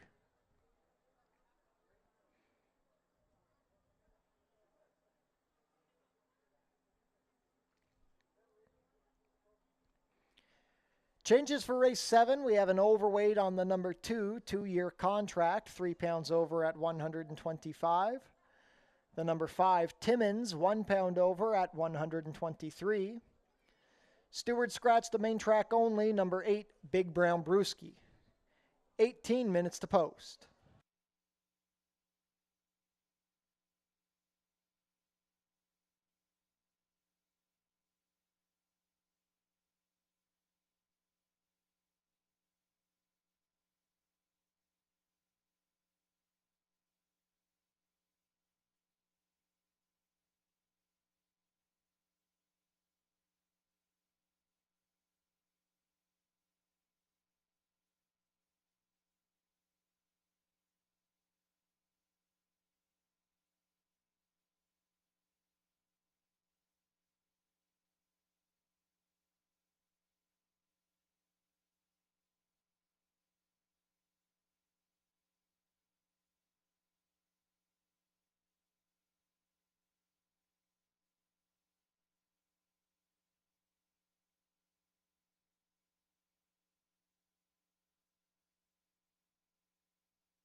Race 7, we're here on the turf at about 7 furlongs for these non-winners of 3 lifetime in for the $5,000 tag. And I think it's a great group of horses. A couple horses really caught my eye, one of them being the number 2 two-year contract, who I thought raced really well last time out on the turf course. It was that first local appearance on the grass and just his second turf effort in his career. And the big thing is watching the replay. The winner ended up being Synchromesh, who did race in the Puss in Boots just here last week. But the big thing was when you looked at two-year contracts, Trip got into a little trouble, had some traffic at one point on the backstretch, and then again in the stretch run. And I think with a cleaner Trip, it makes the difference because Synchromesh was coming from off the pace as well and had an outside run in the clear and was able to kind of just get a jump on everyone else. But overall, I thought two-year contract ran huge, and I think we're going to get a better performance out of him today. Now, other ones in here, I think the 5, Timmins, is worth a look, as well as the number 6, Sensible Portions. And when you look at Sensible Portions, if he gets loose on the lead, he could be very dangerous.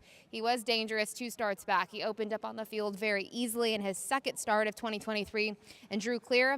Common name again, Synchromesh actually finished behind him. So I think there's a case to be made for both of these runners that I've mentioned. And I think the big thing with Sensible Portions is Naval Officer is very speedy, but those are dirt races. Now going to have to stretch around 2 turns. And even Unilateral was forwardly placed last time out, going around a 2-turn distance. But again, that one was on the main track. So I just like him here on the Fort Erie turf. Both of his wins have been here, and he likes these 2-turn distances. So I think he's got a big shot in here.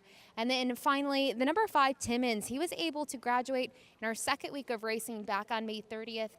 A nice stalking trip at the 7/8 distance against 6250 maiden claimers. Drew clear by over 3 lengths. His efforts since then, most of them have been good. Last time out, I just think he didn't fire at all, and the tempo certainly wasn't there going a mile and a 16th. They went 50-1 to the opening half, so his chances really weren't great in that sort of race. And prior to that, he was able to pick up that second lifetime win very easy. Who finished behind him? Santiago Salsa, who just won our previous race here in at race number 6. So Timmins is a consistent horse. What we saw in that one local turf start would suggest that maybe he's going to get a nice trip here just off the pace, but he's going to need to rebound from that last out effort. So for me, I end up going with the number 2 two-year contract as my top pick. Best of luck.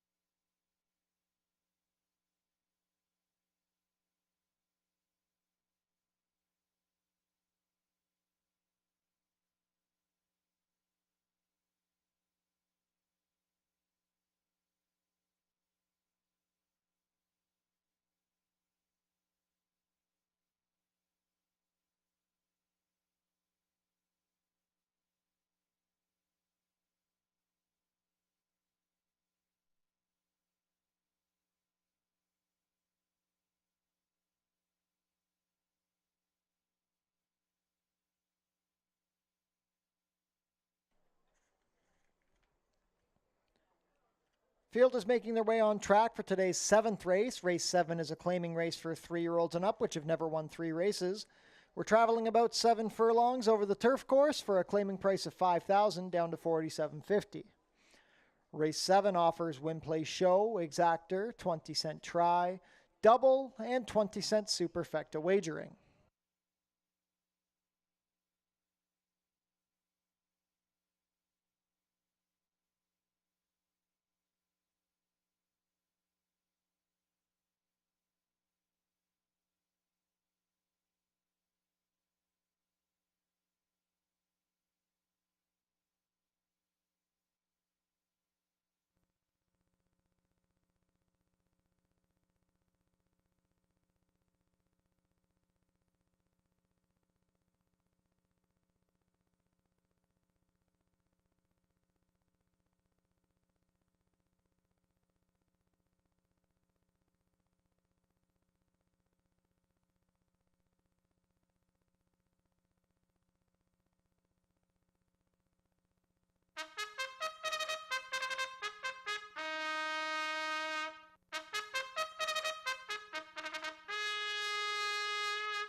Post parade, number 1 is Ricky Tornado. Pierre Mailhot rides for trainer Steve Cathcart and owner Andrew Stronach. Number 2 is 2-year contract. Sunny Singh rides for trainer Louis Cappy. and owner Christina Ramjatin. Number 3 is Same Again Doc. Amanda Vandermeersch in the saddle for trainer Michael Cohen and owner Gary Deniston. Linda Lippy owns the number 4, Naval Officer. Mark Lee Buchanan has the ride for trainer Joan Mitchell. Number 5 is Timmins. Ishmael Mosquera in the saddle for trainer Richard Davis and owner Bruno Schickadans. Number 6 is Radcliffe Racing Stable's Sensible Portions. Kirk Johnson rides for trainer Josh Robillard. Completing the field, number 7 is Unilateral. Keve Nichols in to ride for trainer Desmond Maynard and owner P413 Racing. Scratch the 8, race 7 kicks off the late double. It's coming up in 2 minutes.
Ladies and gentlemen, we have a late scratch being announced here for the first time in race 7. By order of the stewards, scratch the number 2, 2-year contract. Number 2, 2-year contract, now a steward scratch from today's 7th race. Any wagers, win, play, show, exactor, try, superfecta, and double beginning in race 7 on the number 2, 2-year contract will be refunded. There will be a consolation double paid out on the double that began in race 6. If you are live to the 2-year contract in any multi-race wagers, pick 3, pick 4, or pick 5, you will inherit the post-time favorite. Once again, late steward scratch of the number 2, 2-year contract here in race 7. You have plenty of time to change your wagers here. We are on the turf course. Minute or two before we head up to the gate to begin loading. Late steward scratch of the 2-year contract here in race 7.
Race 7 field heading up to the starting gate.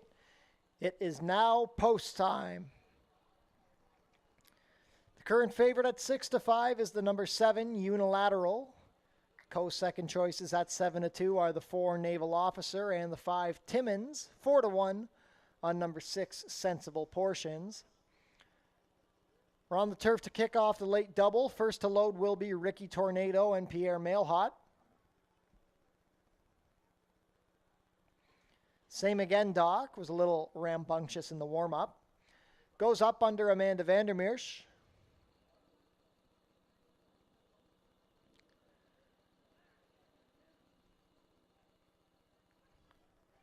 Same again, Doc, reluctant to load.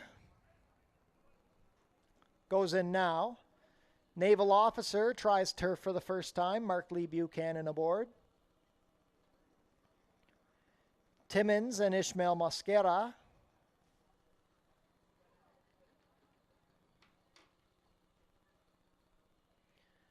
Sensible Portions and Kirk Johnson. Last to load will be Unilateral. 8-5 favorite under Kevin Nichols. All in line. And they're off. A good break, Naval Officer being hustled for some speed with Same Again Doc along the inside. Ricky Tornado saving ground from third with Timmins looking for position. Sensible Portions wide on the course. And dropping down to the inside, trailing the field is Unilateral. Naval Officer secures control as they round the turn. He's racing a length and a half better than Same Again Doc, who angles off of the fence. Sharing the third spot are Sensible Portions and Ricky Tornado. Then it's a gap of 3 to Timmins. Still trailing the field is Unilateral. 23-2 for the opening quarter. The pace being set by Naval Officer. He's opened up 2.5 on Same Again Doc. Sensible Portions is a neck better than Ricky Tornado. Then it's a gap of 4 more to Timmins, and Unilateral continues to trail. Down the back stretch and into the far turn they go. It's Naval Officer now being hounded by Same Again Doc. The half was 47 flat. Sensible Portions in striking position. Ricky Tornado backpedals. He's now being passed by Timmins and Unilateral, who's under a ride. Same Again Doc sticks the head in front of Naval Officer. Sensible Portions angles out for the drive with Timmins and Unilateral trying to rally from the back. It is still Naval Officer with a short lead. Same Again Doc right there. Sensible Portions coming down the three path and Unilateral making up ground down the far outside. Sensible Portions laying in. Unilateral coming down the outside. Unilateral, Sensible Portions. Unilateral gets the head in front. It's Unilateral and Sensible Portions. Unilateral ahead. Sensible Portions second, then Naval Officer, Same Again Doc and Timmins, 127-2.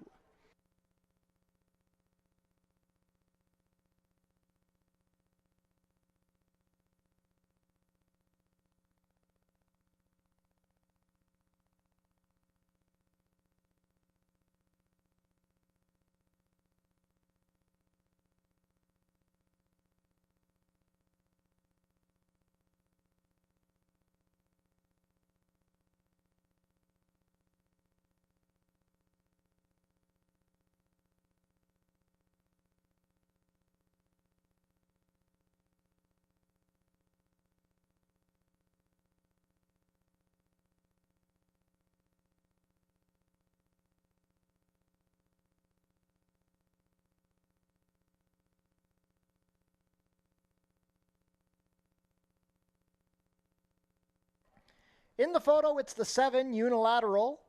Second is the 6, Sensible Portions. Third, number 4, Naval Officer. And fourth, number 3, Same Again Doc. Unofficial race 7 order, 7-6-4-3.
Now back to the winner's circle, the unofficial winner of the 7th race, number 7, Unilateral.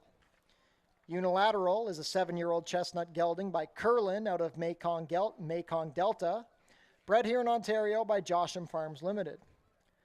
Rallying last to first under Keve Nichols, Unilateral is trained by Desmond Maynard for owner P413 Racing. That's the 3rd lifetime win in 31 starts for Unilateral, his first of the 2023 season, completing the about 7 furlongs over the turf course in a time of 127-2.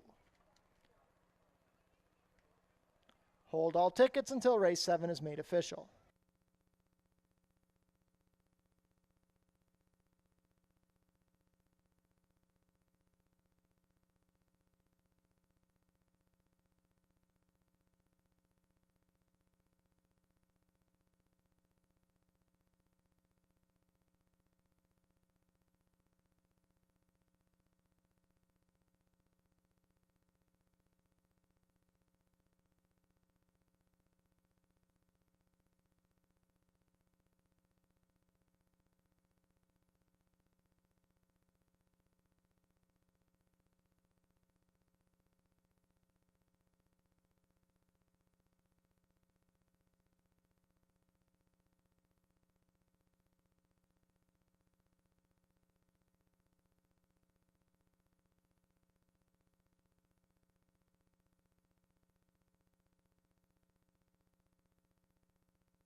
Ladies and gentlemen, there's been a disqualification in today's 7th race. For interference in the stretch, the number 6, Sensible Portions, has been disqualified from 2nd and placed 4th behind the number 3, Same Again Doc.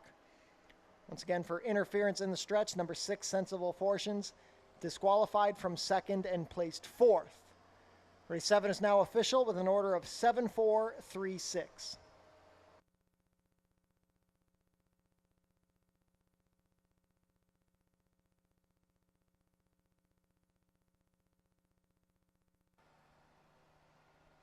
Unilateral returns 690, 390, and 280. Number 4, Naval Officer, placed 2nd, 490 and 370. And the 3, Same Again Doc, 380. $2 exacta, 7-4, 31.40. The $1 try, 7-4-3, $73.15. $1 super, 7-4-3-6, $178.25. $2 double, 4-7. $256.50, the consolation double with the late scratch number 2, $39.70. $1 pick 3, $1,487.60.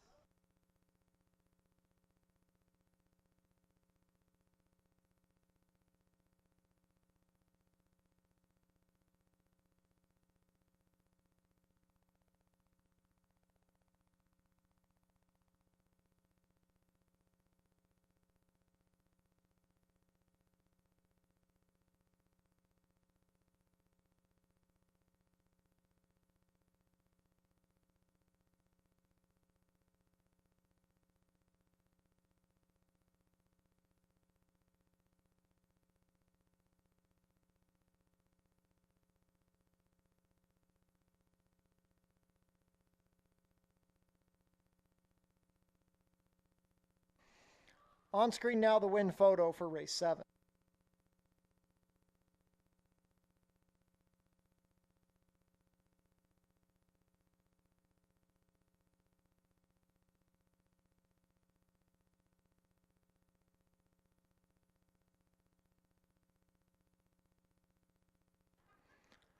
On screen now is the field and morning line odds for tomorrow's Prince of Wales Stakes, Paramount Prince, the King's Plate winner, listed as the 8-5 favorite.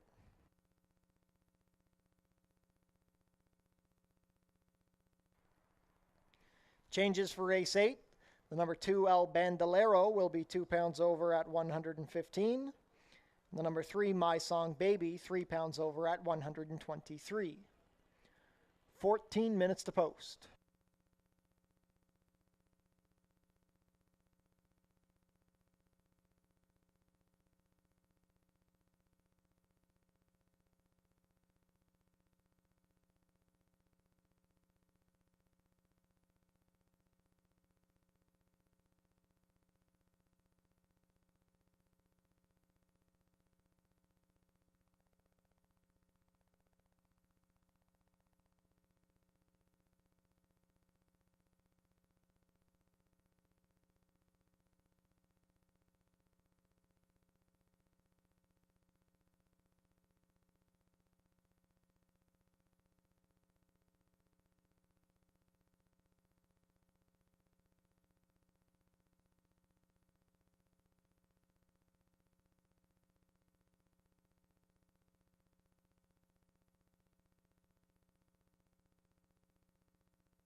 Nightcap time here in race number 80, $4,000 maiden claiming event, 5.5 furlongs on the main track. And we'll kick it off with the number 4, Chicago Freddie, who curious to see how he'll act once he gets out to the paddock. He's been known to be a handful, but I really liked that last time out. He was able to put it all together. There was a change of tactics. He was forwardly placed and opened up on the field and just honestly surrendered late. He got caught in those final stages. Now, it was on the turf going 5/8, but I really liked that he was able to be forwardly placed. I think today, if he's able to do something similar, while also maybe growing up a little bit, he might be worth the top spot in here. So I did go to the number 4, Chicago Freddie.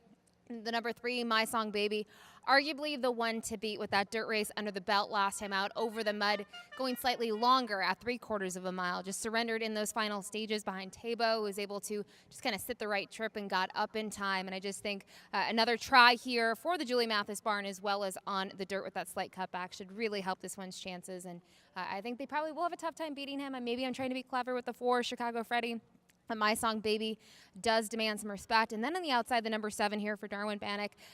Don't know what to make out of this horse. Obviously, 0 for 3, hasn't cracked the top 3. The best finish technically was 2 starts back, sprinting on the turf while in for 15,000. But they're coming here to Fort Erie. They're trying the dirt, and they're certainly dropping this one in for the lowest tech of his career.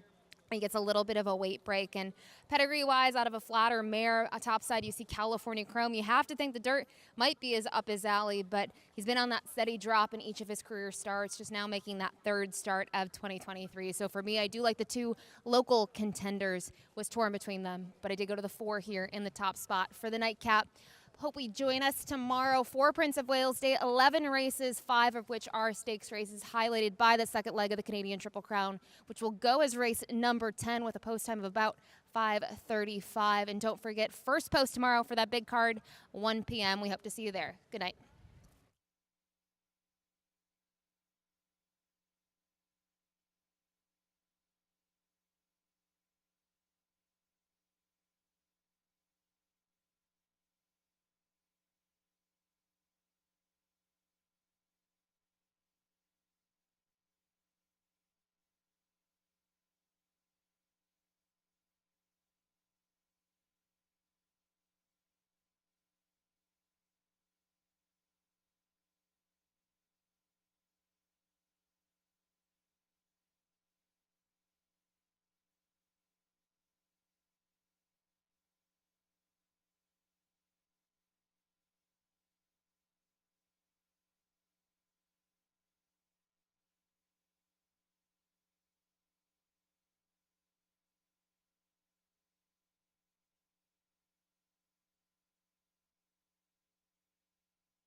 Field is making their way on track for today's 8th and final race. It's a maiden claiming race for 3-year-olds and up.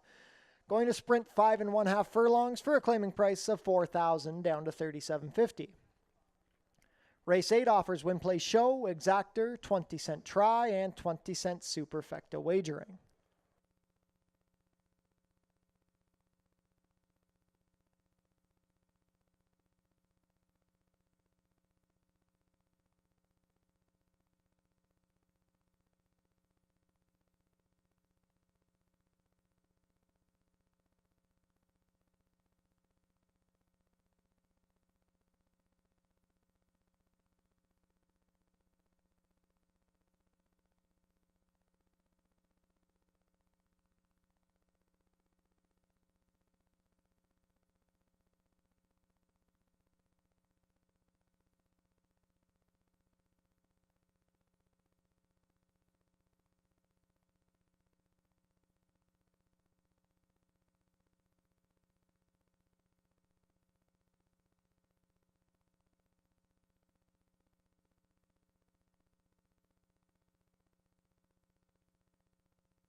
Post parade number 1 is Katrin. Lenny Seacharan rides for trainer Joe Humber and owner Racing Stables.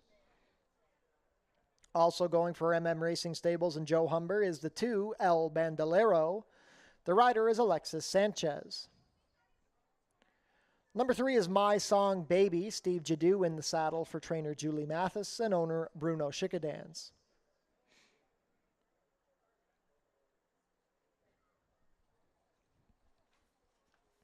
Away from parade, number 4 is Chicago Freddy. Pierre Mailhot rides for trainer Jimmy Goldenberg and owners Princeton Farms, Nelson Ham, and Glenn Bechtal. Number 5 is Ingabe. Melanie Pinto has the call for trainer Anthony Husbands and owner Jakara Farms. Number 6, JMR Turek. Amanda Vandermeersch rides for trainer Steve Chirkop and owner JMR Racing Incorporated. Completing the field, number 7 is Fajardo. Rachel Slavinsky rides for trainer Darwin Banak, who owns in partnership with William Sorokolit Jr. and Van Dyke Sunny Stables. 2 minutes to post for race 8.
Starting gate taking position, not too much time left to get your race 8 wagers in.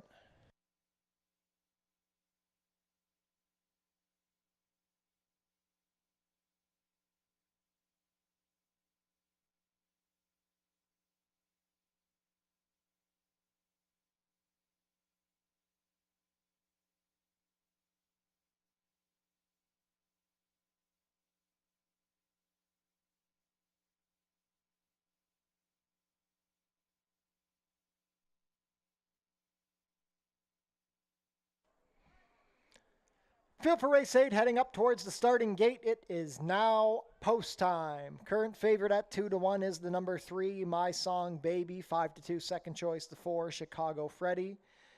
9-2 on the 5, Ngabe. Fajardo, JMR Turek also taking money.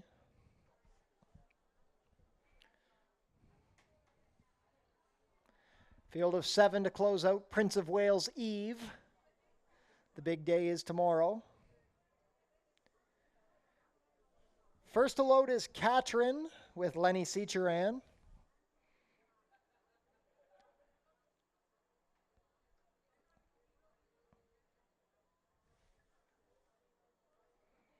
El Bandolero and Alexis Sanchez will come up next.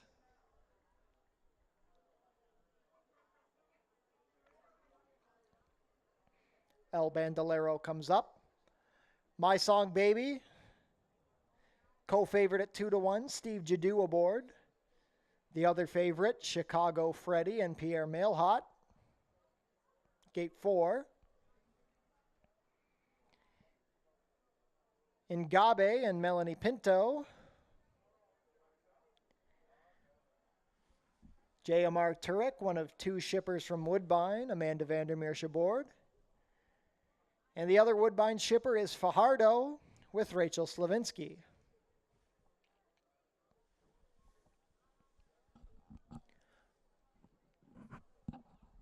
All set for the nightcap. And they're off. Beautiful break. My Song Baby is showing the most speed with JMR Turek also forwardly placed. Chicago Freddy now splits them to put the pressure on, and Katrin is forwardly placed. Fajardo settles in 5th, a length better than Katrin, and it's a gap of 4 to Ngabe, who trails the field. Within the half-mile pole, it is Chicago Freddy taking the lead from My Song Baby. JMR Turek moving well in 3rd with Fajardo tapping on the brakes a bit, Katrin in a bit tight. Well back to El Bandolero and Ngabe. Opening quarter in 22-3. Chicago Freddy is cruising 3 lengths better than JMR Turek and My Song Baby. Fajardo gets going from the 3 path. It's a gap of 5 to Katrin, then 5 more to El Bandolero and Ngabe. But as they swing for the drive, they still have to make up 3 lengths on Chicago Freddy. Chicago Freddy went the half in 45-3, and he's moving smoothly in the final 1/8 of a mile. It's Chicago Freddy well clear. Fajardo moving well in 2nd, but he's not going to get to Chicago Freddy. It's Chicago Freddy and Pierre Mailhot. Going to hold on by 1.5. Fajardo 2nd. JMR Turek held 3rd over Ngabe, 105-3.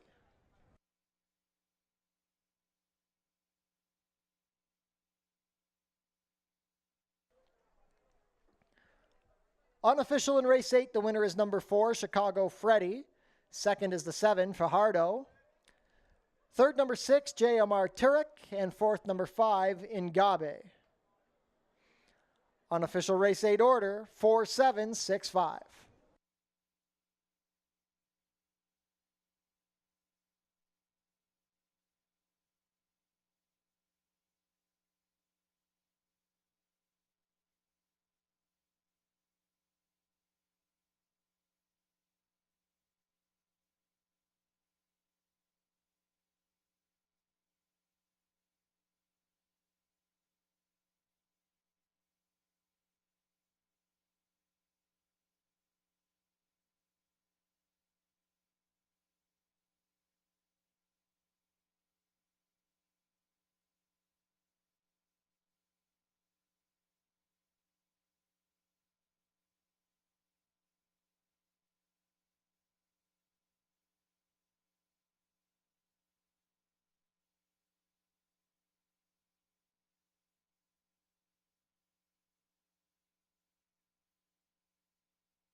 Now back to the winner's circle, the unofficial winner of tonight's 8th race, number 4, Chicago Freddy. Chicago Freddy is a 3-year-old bay gelding by Society's chairman out of Exuma, bred here in Ontario by Princeton Farms, G. Baloran, and Ham. Ridden to victory today by Pierre Mailhot. That's a riding double for the mailman. Chicago Freddy is trained by Jimmy Goldenberg for the ownership group of Princeton Farms, Nelson Ham, and Glenn Beckdahl. Chicago Freddy breaks the maiden in attempt number 6, completing the 5 1/2 furlongs in a time of 1:05 3. Hold all tickets until race 8 is made official.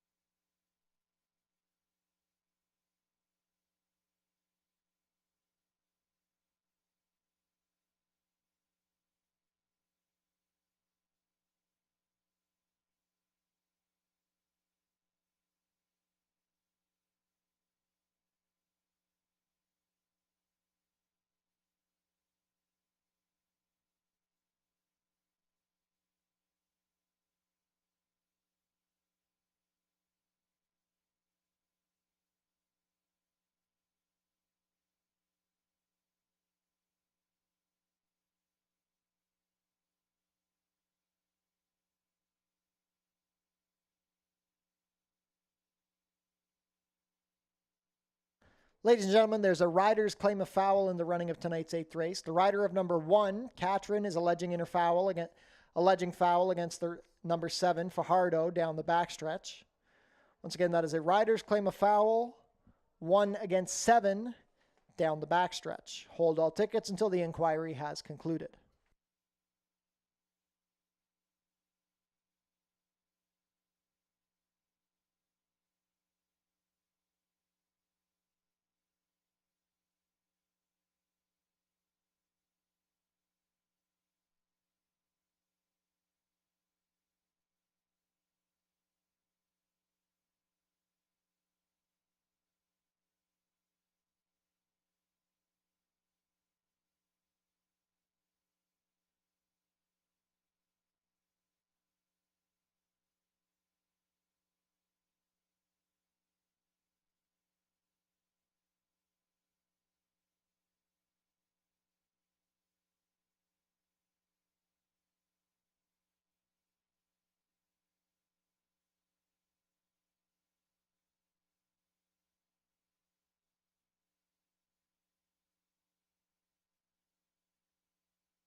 Steward's inquiry has concluded. There has been a placing. The stewards have ruled that the interference was caused by the number 6, JMR Turek. So number 6, JMR Turek, finished 3rd, has been placed 5th behind the number 1, Katrin. So your race 8 order of finish is now 4-7-5-1. Number 6, JMR Turek, disqualified from 3rd and placed 5th.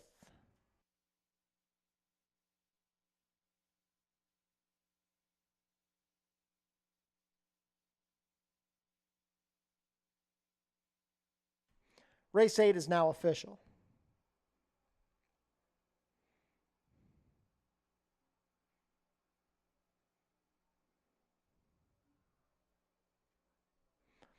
Prices are up. Chicago Freddy returns $590, $280, and $250.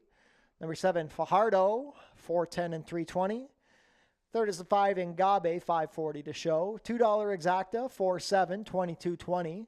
The $1 Try, $4.75, $58.40. $1 Super, $4.751. $434.10. $2 Double, $7.4, $29 even.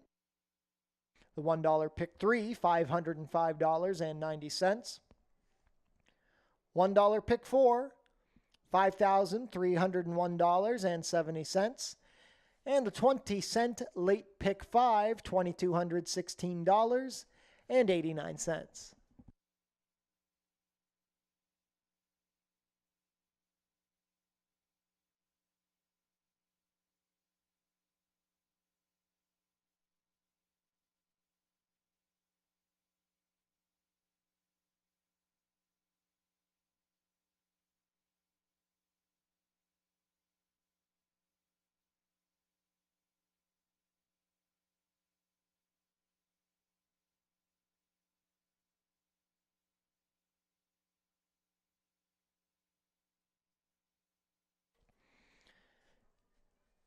We're going to have a mandatory payout in the jackpot high five tomorrow in the last race. The carryover that has to go, $68,132. Visit our website, FortErieRacing.com. You can get information about everything going on at the track. You can find live streaming of the races and find all of our race replays. Tune into the pre-race show to get info about the track conditions, scratches and changes, handicapping selections, and info about upcoming races and events. Racing will be back tomorrow at Fort Erie, Prince of Wales Day, first post, 1 o'clock. Be sure to come out tomorrow for the 88th running of the Prince of Wales Stakes, second jewel of the OLG Canadian Triple Crown, and the highlight of the Fort Erie live racing season. On screen now is the field of 12 for the Prince of Wales and their morning line odds. Fort Erie's Track-A-Lantern is taking place on October 9th at 1 p.m. Kids in costume can come and trick-or-treat around the track. Tune into Your TV Niagara for the Fort Erie Race Replay Show, Channel 700, Thursdays at 10:30 and Saturdays at 10.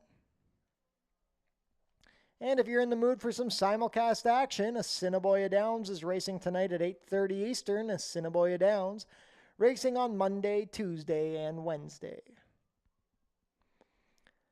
That concludes the Monday card here at Fort Erie Racetrack. We want to thank everybody for joining us today. Extra excited for tomorrow's card, the Prince of Wales Stakes, highlight of the season. Hope to see a large crowd out for the races. Excited for the big day. Everybody get home safely and enjoy the rest of your Monday night. We will see you tomorrow.